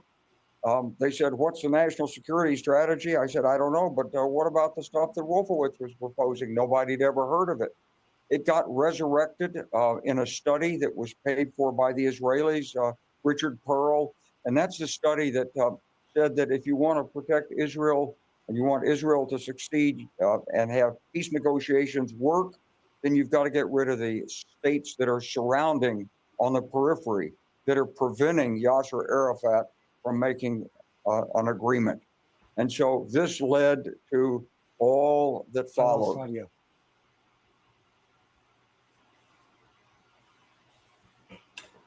Okay, well, I think that what you have to look that was at, General Wesley Clark. You know who that was, right? Okay, I just want to make sure, just in case people listen to audio, real quick, that was General Wesley Clark telling us, not some third-party person. Right, that's Wesley Clark. So you have to look at what actually happened and has happened. So when you look at the countries that they're talking about surrounding Israel, 1970s peace deal, peace agreement, normalization of relations between Israel and Egypt. That was before any of this was going on. Lebanon, and I know we're not going to get into the whole history of what happened with Lebanon, but the fact is Lebanon is one of, to Chris Townsend's question about what happens with Christians. Lebanon is a true tragedy of what happened when, as an example, Iranian-backed Islamic militias took over that country and destroyed Lebanon. And what happened to the Christian population in Lebanon at the hands of those Iranian-backed militias is a tragedy. And it doesn't get talked about as much as I think it should in terms of overall Middle East policy. Because effectively, because of what happened in the 80s, because of Iran's actions, Lebanon effectively became a satellite state of Syria, Iran, and then Hezbollah. So if you're Israel, you were never going to ever be able to deal with, or if you were any country trying to deal with the Middle East, you were never really going to ever deal with Lebanon directly because it was effectively at this point a satellite of other countries. Syria, run by the Assad family, and pretty much run by the Assad family until the civil war and the collapse, and that's a whole other thing of who was. The Syrian civil war is an example of how too many chefs in the kitchen can. I mean, the cross-wire relationships and alliances and connections of what was going on in Syria is a 2.5 hour, 3 hour podcast in and of itself. Really is. These are, look, if you haven't watched it, also anyone who hasn't watched this, Fear and Loathing in the New Jerusalem, Daryl Cooper, the psychopath Daryl Cooper. Oh my gosh, that guy. He's such a bad guy. 25+ hour podcast on the creation of the nation state of Israel up to and including 1948. And that's it. Up to that point is 25 hours. He's done one on Jonestown. He's done one on a bunch of other stuff. Everyone in the comments, please feel free to push Daryl stuff. He is as objective as he can be. He's a pretty smart guy. Anyway, he's also served. He's also served many times. So thank you for your service. I will disagree with your final analysis on that he's objective, but that's a different conversation. Right. Well, he can. Yeah. That's a different conversation. But my point to the Wesley Clark statement. So Syria, it was effectively propped up by the Iranians, and then it wasn't until only very recently that he finally just collapsed. Everything fell out from under him. The short version of that answer is, I believe, right or wrong, good or bad, the guy who is in power right now, if you look at his history, it is a disgusting, horrible history of who this guy is. There's no question about that. I believe the decision of what was going on in Syria right now is a very cold, calculated political decision that Western powers and the Arabs and the Israelis are all in consensus that this guy is the one guy we can do business with and we can deal with. And you can say that's good. You can say it's bad. I believe that's why that guy is where he is right now. Is that in Syria? Cool. Saudi Arabia. Right. So all these countries, as we've talked, so we don't have to go back. So if you're Israel, it's not so much what Wesley Clark was saying 35 years ago we wanted to do or thought to do, or some guy cooked up a theory in the Pentagon and said, hey, let's study this and see what it could look like, or possibly. We do have the benefit of seeing what's actually developed and happening. And I believe one of the biggest change agents and positive change agents that all of these guys never anticipated was Donald Trump totally readjusting what at least was the concepts of foreign policy from a Republican. In a weird way, the Democrats are the ones who are now clinging more to what we would recognize as what is seen as a neocon foreign policy and defense strategy. This is very neocon-y, I would argue. But I'd argue this is neocon-y. And and I would disagree because at the Right. end of Well, I was tricked. It's like fool me 8 times. Shame on, shame on you, I 8 guess. times, you're well past shame on you. Right. For sure. Absolutely. It didn't take long. I enlisted. Fortunately, didn't. I failed the physical because of a car accident I had when I was younger. And I know many people who probably are in the chat who can talk to it, and know people who know people. Do you mind if I ask your age before we continue? Just out of curiosity. 41. 41. Okay, so we're 10 years apart. Did you turn 41 already, or? Yes, this year. Okay, cool. So we're about 10 years apart. So we're half a generation. So we're talking about when when Kuwait was happening, and I had a T-shirt that read, "Hey Saddam, this scud's for you," because I was all bought in. 16 when gas went from $1 to $1.50. Holy mackerel, 50% increase. It was crazy, man. But it was a slightly different time. Yours was probably more Afghanistan friends. Do you have people that that are suffering, that were sent overseas, that fought for this country or for the Middle East on behest of other countries or anything? Well, not at the behest of other countries, but I've had family and Are you friends. sure about that? I'm just kidding. I'm just kidding. I am. I know. I know you're sure, but I'm just messing with you, man. I'm just messing with you. No, that's fine. So I'm your guest. So you have me on a second time. I'll be a little more informal. But no, we're good. We're totally good, man. I know. So I had friends and family who after 9/11, and everything that happened there, they signed up and served. I have family that served in the first Gulf War. I have family that served in Vietnam. I basically have family that has served in a war for this country, and every war probably going back at least World War One. If this is not a got you, but No, did you consider doing it? Did you ever consider it at all, or no? Immediately after, and I'll be honest, immediately after 9/11. Trust me, my audience will applaud you if you just said F no. Like, no joke. And I'm not saying to say that, but I'll be very honest. I think you could be surprised by my answer.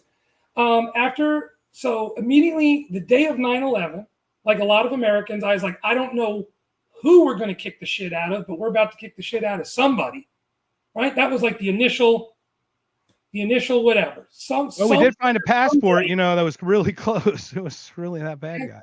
So that happens, right? And like a lot of Americans, my immediate thought process was, okay, this is right. My father's generation is the Cold War in Vietnam, and we have to fight to stop communism and the spread of communism.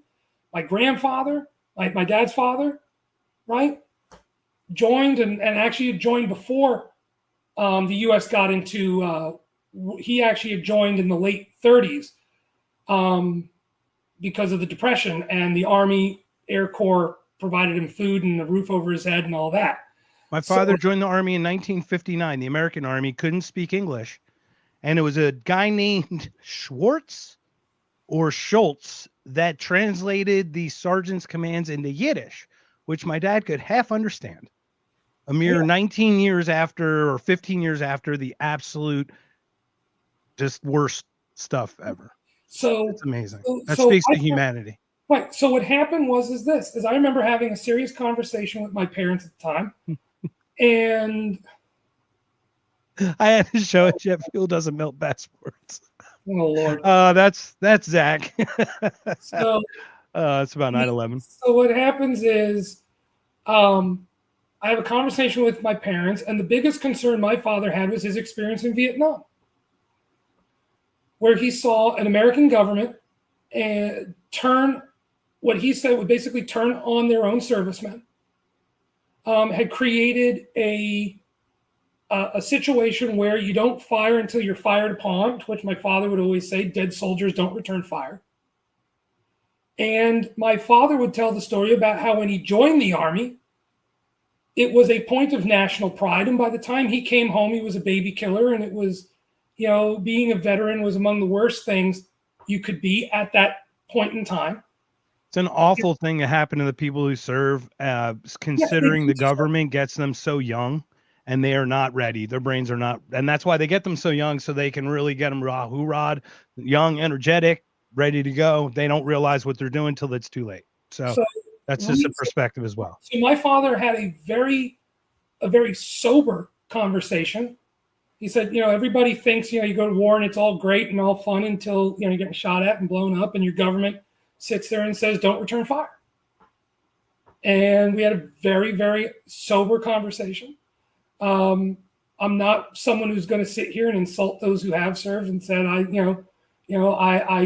joined, but then decided not to. And no, it was that conversation. And I sat back and I said, if this is the way this is going, and from what was starting to come out at the beginning of Afghanistan, when we first went in, right? What starts to come out is a lot of those things, right? It's, who are you shooting at? What's the target? What are you going to do? And to your point, and you know this because you served, I did not serve. I failed the physical. I enlisted. You are right. Yeah, I just want to be clear. I just want to clear the air. I did not serve. I enlisted only, and I. Okay, right. Again, yeah, that's just to be clear. I just don't want to. I do not. That is an honor I can't accept. I did not mean to drive by shoot you. Yeah, that'd be cows. So to those who have served, I can only imagine the level of frustration where you are taught, because an army traditionally is supposed to be maximum force exerted on the enemy. That is what you're trained to do. That's what you're taught to do. That is the at its very, very core, as I said at the very, very beginning, with human conflict, right? That is our club to make the guy in the cave next door do what we want them to do. And when that's what you're taught, and then you land in a war zone, and now you're taught, oh, by the way, I know we told you to do all those things, but you can do all those things except for the following 2,500 provisos and addendums and edits. And so, yeah, at that point in time, I looked at it and I made a decision to say, that if that's the sort of the situation it's going to be, that's not a situation I want. I'm just putting it up. Please continue. Now, look, at the same time, had I told my parents this is something I want to do, they would have supported me. Yeah, totally. Like I said, this wasn't once again not a gotcha. This is a point of reference. It just puts things in perspective. Obviously, you're center right or more conservative. I would assume you're a service supporter, all that kind of stuff. I never would bemoan. I've always been of the opinion you cannot bemoan a soldier who puts on a uniform and goes to serve. I believe in good faith, and the tragedy does become when the government, I would say, abuses that trust and that willingness to sacrifice. That's a whole other conversation. If you're talking about Vietnam and what happened with the loss of life in Vietnam, and then you talk about the fact that it took the better part of 30 years or whatever it was for the U.S. government to acknowledge that maybe Agent Orange wasn't the best thing to ingest, into the system. There is more than enough to pick at the United States government if you want to go way beyond the scope of what originally prompted this conversation. But yeah, I'm trying to stick a little bit to it still. We got to call just a few more. But going to the point that Wesley Clark said, you can't just say, well, this was some idea that we cooked up in the 90s in the Pentagon, and then ignore sort of the realities of where we are today. And where we are today is that we followed the checklist on the list of the 7 countries. It just took longer than 5 years. Is that where we're at today? No, I would say what it is that what no one thought would happen 40 years ago was that the Iranians would so antagonize and turn the Arab nations into a hostile enemy that the Iranians would somehow kick the Arabs into the Israeli camp. If you had told somebody 40 years ago that the Israelis would launch a military strike into Iran at some point in the future, no one would be surprised by that point. If you said that it would be fully supported by the Arabs, they would have said you're out of your mind. And that was something that they just didn't take into account. And it's not an indictment. I mean, there's no one who is omnipotent in this conversation who's going to be able to sit there 40 years ago and project that's what's going to happen. but it did. And that's a reality. You got to factor that into how do we get here? Not in a vacuum. Yes, was our involvement in Iraq part of it? Yes, it's why basically Iraq now is sort of in this weird position where it's a mostly a satellite state of Iran, right? Because, surprise, you can't go into a country that has had one culture and system and style of governance forever and then show up with a McDonald's and a Starbucks and 10 years of whatever quasi-democracy you wanted to call it, and then say peace out. So Iraq is what Iraq is. But you can't, but I don't believe when you say we had this idea 40 years ago, it's not what that might have been or what the thought process was.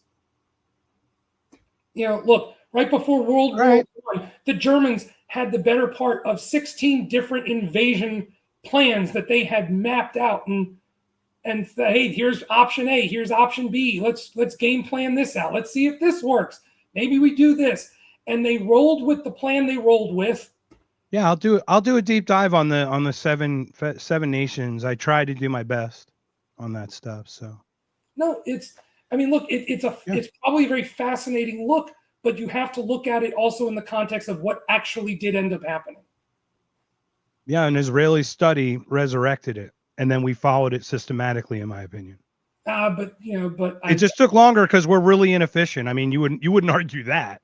I mean, you did run for government. You wouldn't. I don't think there's.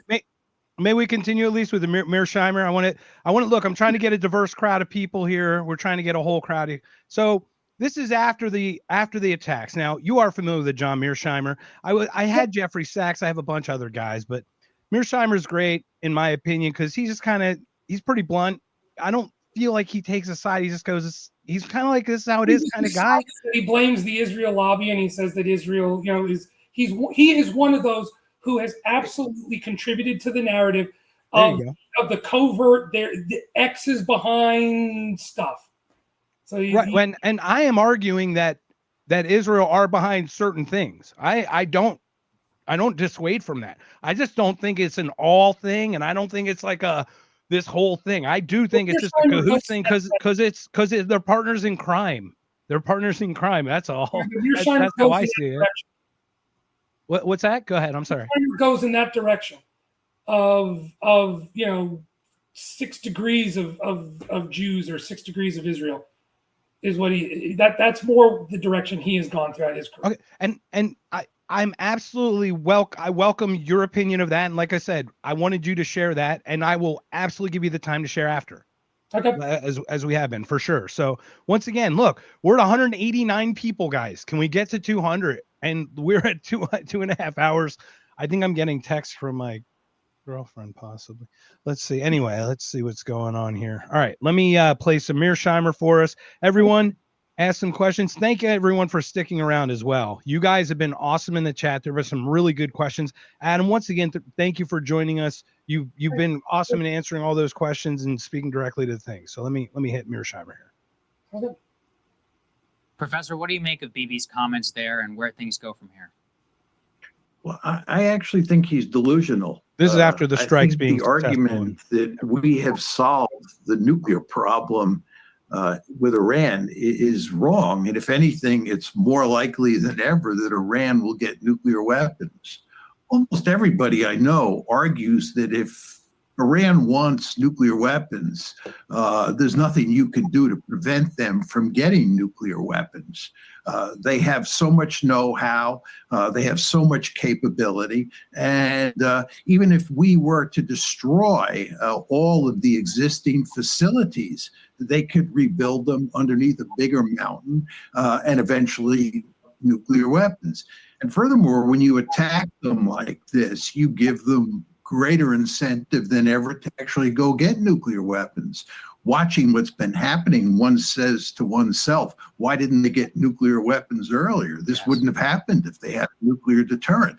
So I would argue that, first of all, we did not get all of their nuclear infrastructure. We did not destroy all of their nuclear capability. Secondly, even if we did, they can rebuild it. And third, they now have a greater incentive than ever to get nuclear weapons. So we have not solved the nuclear problem by doing this. All right. So before you respond, I just want to share what my viewpoint very quickly on this. I think it kicked the can down the road. And that's the point, is they're going to accelerate to this because that's how I think people respond in that way when I think it was they were not a threat to do it. So please go ahead and share your thoughts, sir. I think that there's a level of naivete in his assessment on that. I think that if you look throughout history, this notion of, these authoritarian dictatorships, in Iran's case, where there is a clear demonstration of their willingness to fund terrorism, to act violently against the interests of who they perceive as their enemies. I think this notion of, if we just let them get the most horrible weapons on the planet, somehow that will lead to a more peaceful environment, I think is just a level of naivete that ignores instances of history. And I don't want to per se go all, Godwin's theory on everybody, although I guess after 2.5 hours of only mentioning the Nazis once in regards to, my family history and your family history. I mentioned it once, so we at least got twice. No, but I'm just saying for a conversation like this to be 2.5 hours in and to really not go into Nazis is pretty impressive. But I think not what this is about, really. No, it wouldn't be. Generally, unfortunately, a lot of these conversations devolve into that kind of a conversation. But I would say this, and using a very specific example of it, which is we saw people in the 1930s specifically who made arguments, whether it was Lord Halifax, who was arguably one of the biggest proponents in British politics at the time, for a more appeasement, we don't have to try and clamp down on the Germans, and we can just sort of figure this all out diplomatically. And so what if they want, Czechoslovakia and Austria and parts of Poland? And, it's just, who are we to say no? Who are we to dictate terms? And while no, I am not about to say that the Iranian regime is the same, is motivated by the same, or was capable of drawing an entire world into the same catastrophe that was World War II. And I cannot state that loudly enough. Nazi Germany. I can share some causality out of World War I, and trust me, I know my history of that because I am a very obviously. Yeah, and one day we can have. I'd love to have a conversation with you about all. But what I'll say is this: I do not believe that Nazi Germany and the government of Iran are one and the same. They're not. So, but what I don't think any peoples are the same. I don't think any nations are. I think everyone's very, very diverse. I believe that what Mearsheimer was saying is in the vein of that similar kind of a naivete of staring at a regime that is demonstrating hostile activity to its neighbors, demonstrating a desire to expand its reach and power beyond its borders, and that that is something that you should be concerned about. Now, the degree to which we knocked out the Iranian nuclear program, to a degree, you're right. It is a bit of a wait and see. It's a bit of a wait and see. And I'm not going to argue on his behalf on that. I think that is a dumb argument, but I just agree with the kick the can down the road part. I agree with that. Once that makes them want to accelerate to it. That's generally how rats who get back into a corner react. I will say this. Now, to your point of what happens, normally when you corner a rat or you corner any kind of a wounded animal, they tend to get more violent, right? I mean, we would agree with that. Now, here's the thing. The question becomes, with what's evolving out of the Middle East, which is a growing Israeli-Arab alliance, if the Iranians persist in moving forward in a more hostile nature going forward, to rearm and to double down on the policies that got them to where they are today, The question is, how does the rest of the region respond? Does it respond once again with a joint Israeli Arab supported strike to once again knock out the Iranians? And these are all questions we at this point are so hypothetical. But they weren't making a nuclear weapon. They hadn't done anything since 2003. No, except they were. It doesn't. I'm just trying to understand that point. Except they were, because in this regard, I will use an example.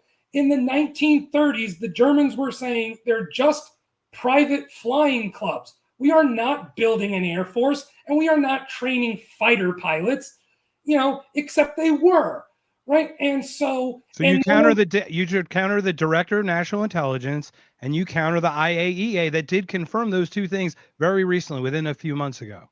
And the IAEA also came out with a report saying that Iran was clearly not actually abiding by an inspection requirement and was not abiding by what they had agreed to. They weren't abiding by the JCPOA anymore because we had backed out. So they were actually within limits to enrich to 60%, which was their indication that they could, so they could use it as a bargaining chip to remove that when they got back into like they did with the Obama deal. So they just want to call it the Trump deal. At the end of the day, and I just disagree with that analysis of it, I do believe that they were building an entire infrastructure, including moving towards a nuclear weapon. Okay. And so when you're building the whole infrastructure to it, and you're the United States again, and you're the Israelis, and you're the Arabs, you're looking at this and you're saying, this is not acceptable. This is not a reality we're going to live with. And so that is... I get the perspective from Israel. Once again, I just don't support it. I don't support it. And I fund it. So I can healthily criticize it if I do, because it's my money, right? But it's also, but I'm an American taxpayer too. I'm not an Israeli citizen. I'm not coming from Tel Aviv. So what I'm saying is that, and I don't support the other side, to be clear as well. But what I'm saying is that Trump. So here, really, at the crux of it, right? You've got Trump, who, in theory, gets all the information necessary in front of him to make the best educated decision for what he believes is best for American policy. Now, you have people, maybe yourself, others who are here, and others, who disagree with me on this. I do not believe that Trump made a policy decision on what's best for Israel. I believe Trump made a policy decision on what he believed was best for the United States and best for our negotiating position to, in his opinion, develop a long-term peaceful conclusion to what's going on in the region. And I am willing to give the president the runway and the leeway to see where this is going. I am not one of these people who flipped out and freaked out and turned on him when he made the comment the other day that Iran and Israel don't know what the fuck they're doing. And, because you had people on both sides, once again, who pop off and they're like, oh my God, he's abandoning us. Or, oh my God, he's abandoning us. And at the end of the day, I'm giving the president, because I trust what he's doing in this. I personally am of the opinion that so far where we are is somewhere we never thought we would get, which is way more closer to regional peace and prosperity than ever before. And I believe Trump, in his negotiations with Iran, I believe Trump actually went to Netanyahu and said, I'm going to do everything I can to resolve this peacefully. And when Iran finally said right before our strikes, or let me put it this way, I don't believe we were going to strike Iran other than when they finally said 24 hours before the strikes, they said, we're not negotiating on this and we're not backing down. That's when I believe Trump finally said, okay, smack them upside the head, and maybe now they'll talk. And it appears that is now where this is headed towards, is back to some kind of a negotiated whatever comes out of it. So taking out all three is good, is okay. I think what qualifies. I think the strikes that we launched, the United States, and I just want this understood. When I say we, I am not referring to the Israelis. When I say we, I'm referring to the United States as an American. So what I believe was what I think when we took out those 3 nuclear sites in Iran, it was a net major positive if you are trying to negotiate. I'll use the example, even though it's not But you're saying it satisfied the conditions of jus in bello. That's what you're saying? I think it. I'm just asking because we did do a thing on the just war theory a couple episodes ago. First of all, hold on before we continue. We got 190 people, guys. Come on, let's get to 200, shall we? This has been a phenomenal conversation. Adam's been very generous with his time. We're 2 hours 40 minutes in this. First of all, everyone in chat is kicking butt. Thank you so much, everyone, for sticking around. All you guys. Now, this is the thing. We got a couple more clips, but we will still continue here, okay? But we did do just war theory. So, jus and bello, are you saying those things justified? Because remember, I did say Israel and Unprovoked, and America then struck on the nuclear plant. So, can you speak in one? Put your shoes in Israel the first time because that was a post initially, and then in U.S. if you could. Thank you. Israel was provoked to do what it did to Iran over 40 years of terror activity against the Israelis. There are thousands of injured and dead Israelis directly at the feet of this Iranian regime. And Israel was more than within its right of self-defense to take action against Iran and to do what it did. That's my opinion on that. The United States, while simultaneously... Okay, so hold on. For Israel, Mhm. was the television station, did that meet the conditions of jus and bello? I believe that was a legitimate target. It's a civilian television station. To call Iranian... Okay, so if NPR got bombed, then that's not state TV or what? It's a different... Is that what you're saying? It's apples and oranges. Okay, it is. The media structure in Iran is an extension of the regime.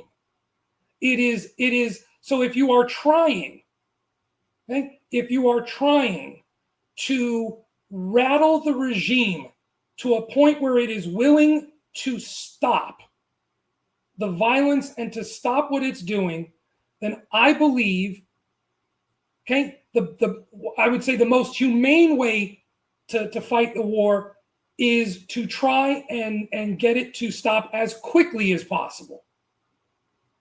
And to shake up the Iranians to say, we are going to cut off your ability to defend yourself, and we are going to cut off your ability to communicate. Right? We are going to isolate you as best we can into a dark hole.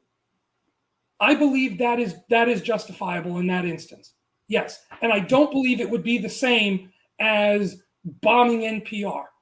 Now, if we were in a conventional war, us and Russia and Red Dawn, they've come down from, the skies and they're now, we're dealing with the Wolverines and all this. If that's what's going on, then yes, you could say from a purely analytical perspective, would you understand a Russian desire to knock out our communication abilities?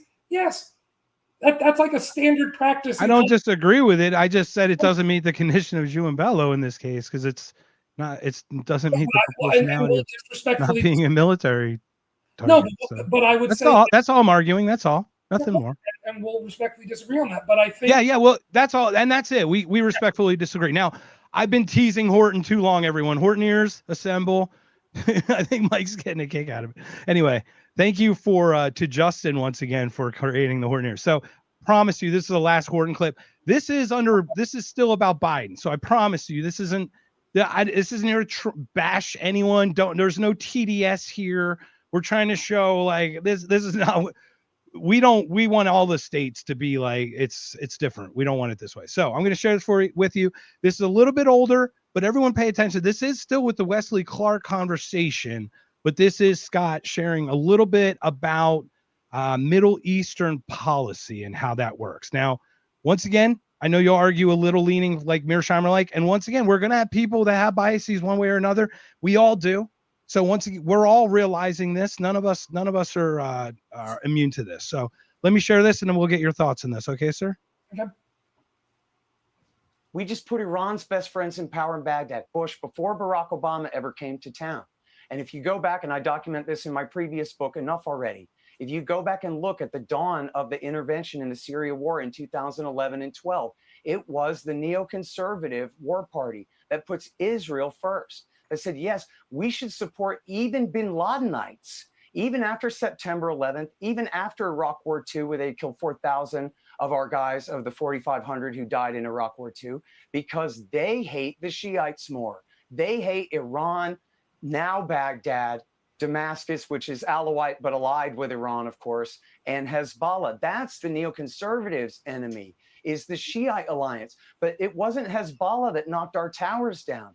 That was the bin Ladenites. They weren't sent by Iran, Iraq, or Syria, the axis of evil. They were from our allied states. They hated us because we were too close to Saudi Arabia and Egypt. So here we are.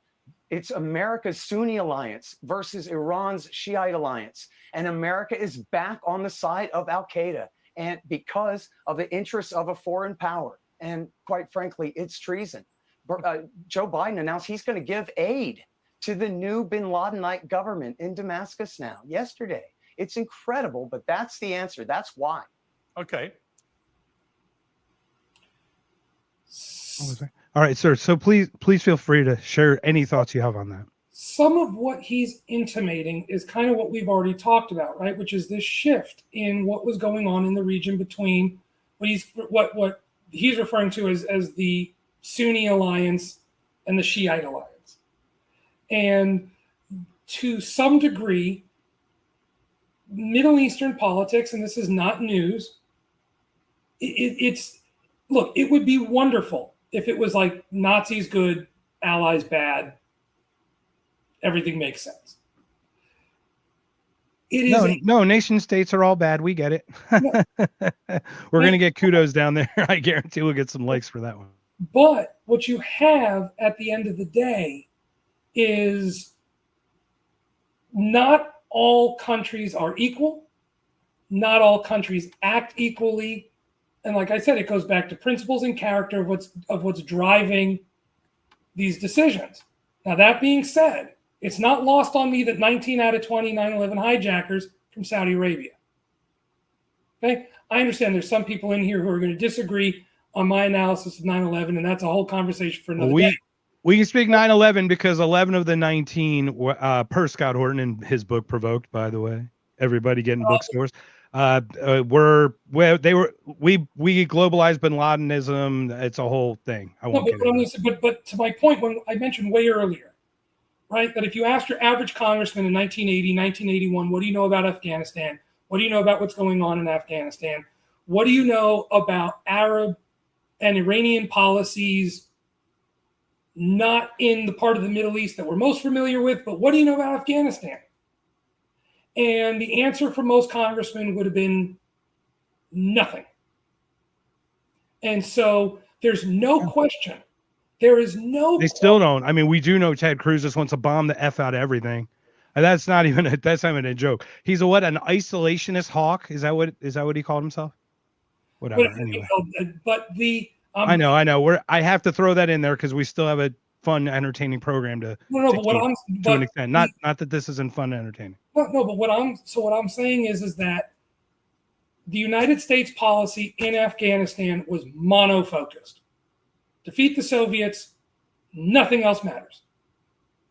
If you're willing to shoot or fire a rocket at the Soviets, we're on your team. That's effectively, if you're going to boil down American policy in the Soviet-Afghan war, that's what our policy was.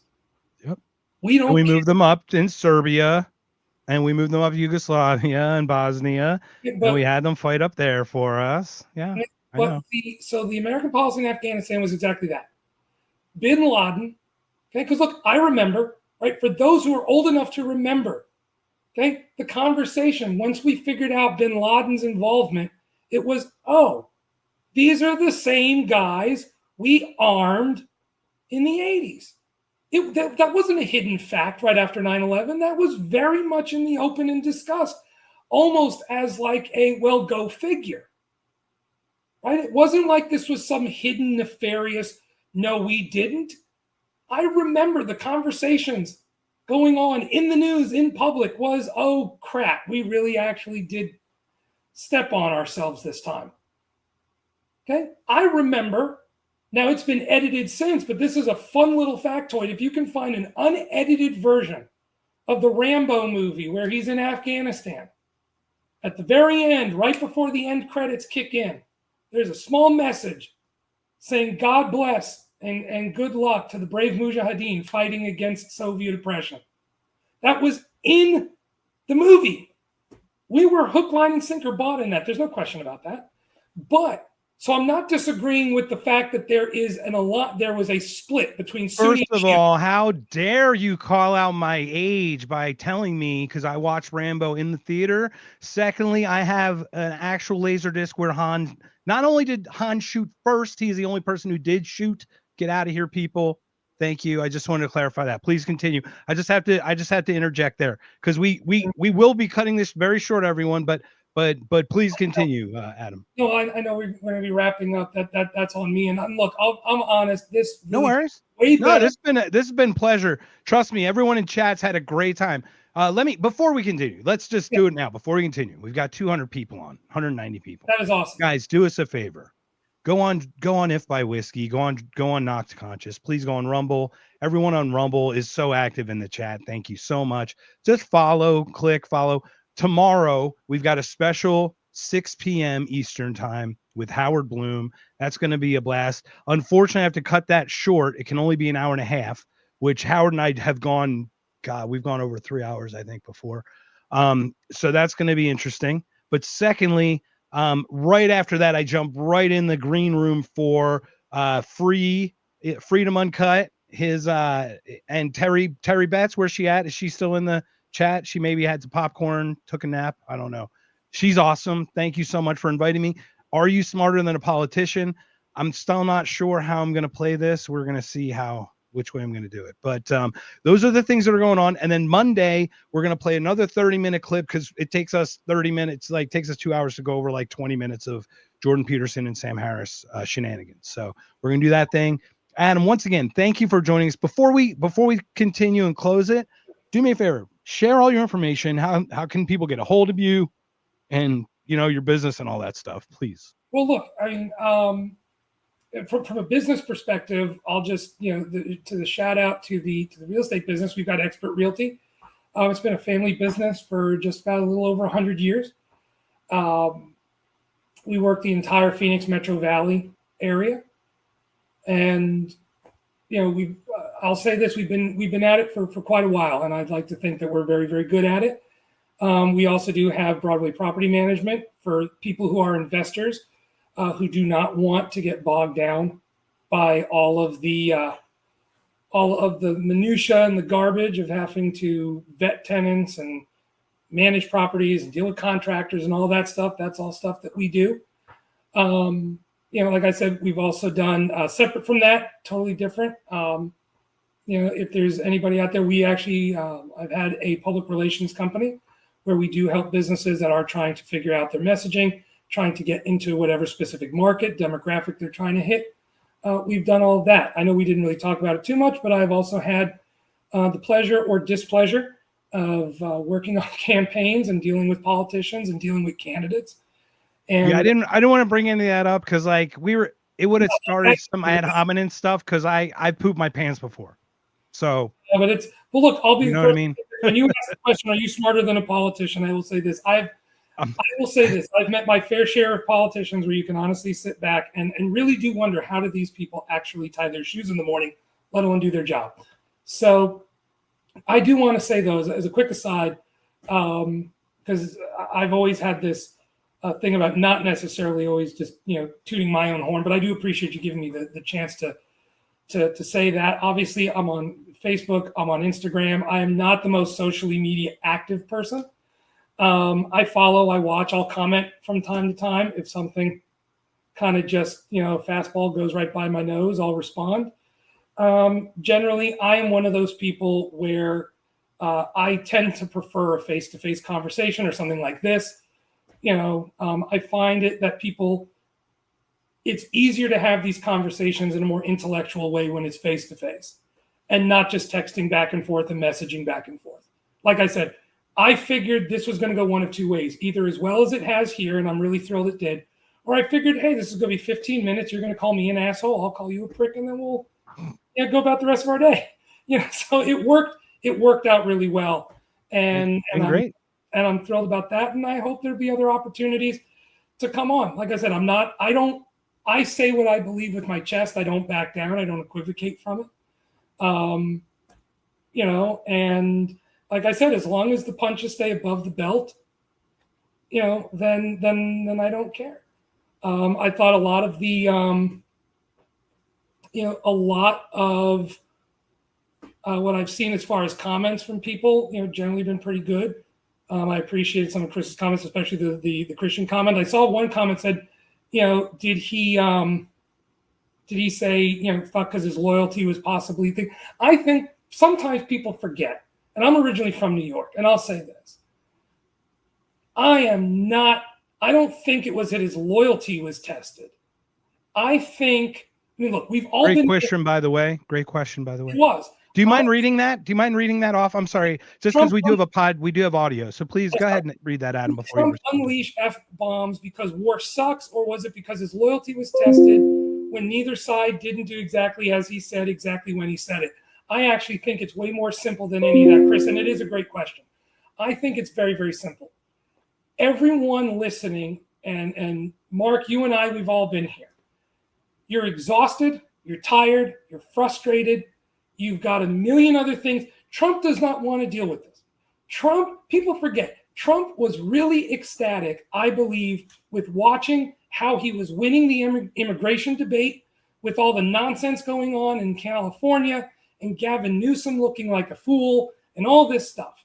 And things are going really well and the economy starting to turn and all of these amazing things, at least in my opinion, these amazing things that are coming out of his administration. And then this happens. I believe Trump believed it was the right thing to do, or I don't think he would have done it. And then at the last minute, I think someone walks in and it's like there's a possibility something just went sideways.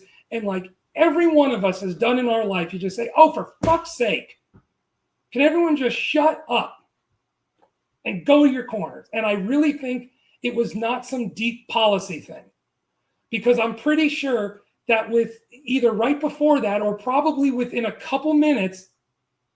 Sorry. There you go. Shiny metal object.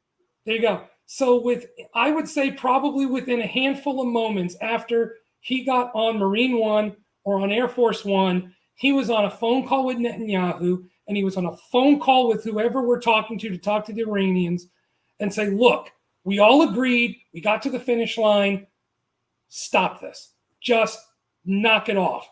And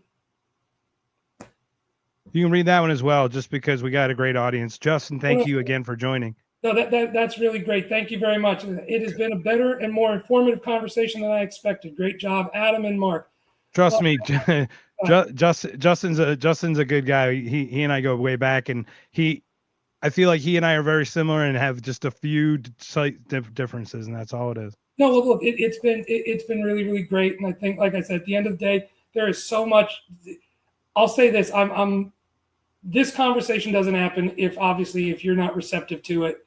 I will say this: it was. Hopefully, we're not. Hopefully, I'm not scary anymore. This is the whole point. I actually did address that on Monday, that I did cancel it because I didn't mention this to you. So I'll happily explain it to you exactly what the thing was. When he said the 14-day thing, and yes, he did say within 14 days. Yes, he did say that. So as soon as that happened, we had the 30th or the 3rd ready. But due to a scheduling conflict, my co-host couldn't do. He had to do one of them. Something was up. So I pushed up to the 26th to get within this. And then 2 days later, Trump does what he did. You clearly saw my post. You clearly were. It was clearly out of absolute rage that we just did not give it the 2 weeks, because I did not see a threat in 2 weeks. To be clear, I don't care what words were launched at Trump. I don't care that they told him to F off, but there is no way that they were 2 weeks away from anything close to anything. nor any way to deliver it or anything. That's just, that you call that opinion. It's kind of factual. So that's really where I stood. So if you'd like to expand a little bit on that, and then we can close on this clip. You'll laugh at this clip only because it's funny. It's Marjorie. I figured you just get a kick out of it. So no, I just want to say, I think, look, I'm glad that it happened. And Me too. I am too. And I hope that this becomes, a conversation we can continue to have. I would love to continue to do this. I've always been very open and happy to talk about this, because I think sometimes, I'll say this, and I traditionally have been a supporter of Ted Cruz, and I think Ted Cruz actually did the argument a great disservice. I think partly they did not send their best. No, well, I'll say this. I think what happened was that he was slightly taken by surprise from what has traditionally been a friendly environment to him. I think he was sort of taken by surprise, which is sort of shocking, because anyone who's followed Tucker Carlson recently should not be surprised by what I'll say is the hostility that he has shown towards Israel in this issue. But I'll be honest. I think a big part of this, of why I was excited to do this podcast with you, is because I think there is a way to have this conversation intelligently. I do believe that I do obviously believe that there are principled, valid arguments to be made for why things have happened the way they are. And I'll just end by saying, hopefully, look, in a month from now, we can come back, or in 2 months, or whenever you want, and sit back and say, hey, there were a lot of hypotheticals we talked about, and now there's less hypotheticals, and here's how it's changed. Right. So I have one question for you. Glib. Yeah. It's kind of glib. It's fun. And then I've got one more. But are you familiar with the motto? Hold on, let me pull it up. By way of deception, thou shalt do war. I've heard of it. I'm not putting my finger on it exactly. It's Mossad. Okay. Just clear. Once again, I look.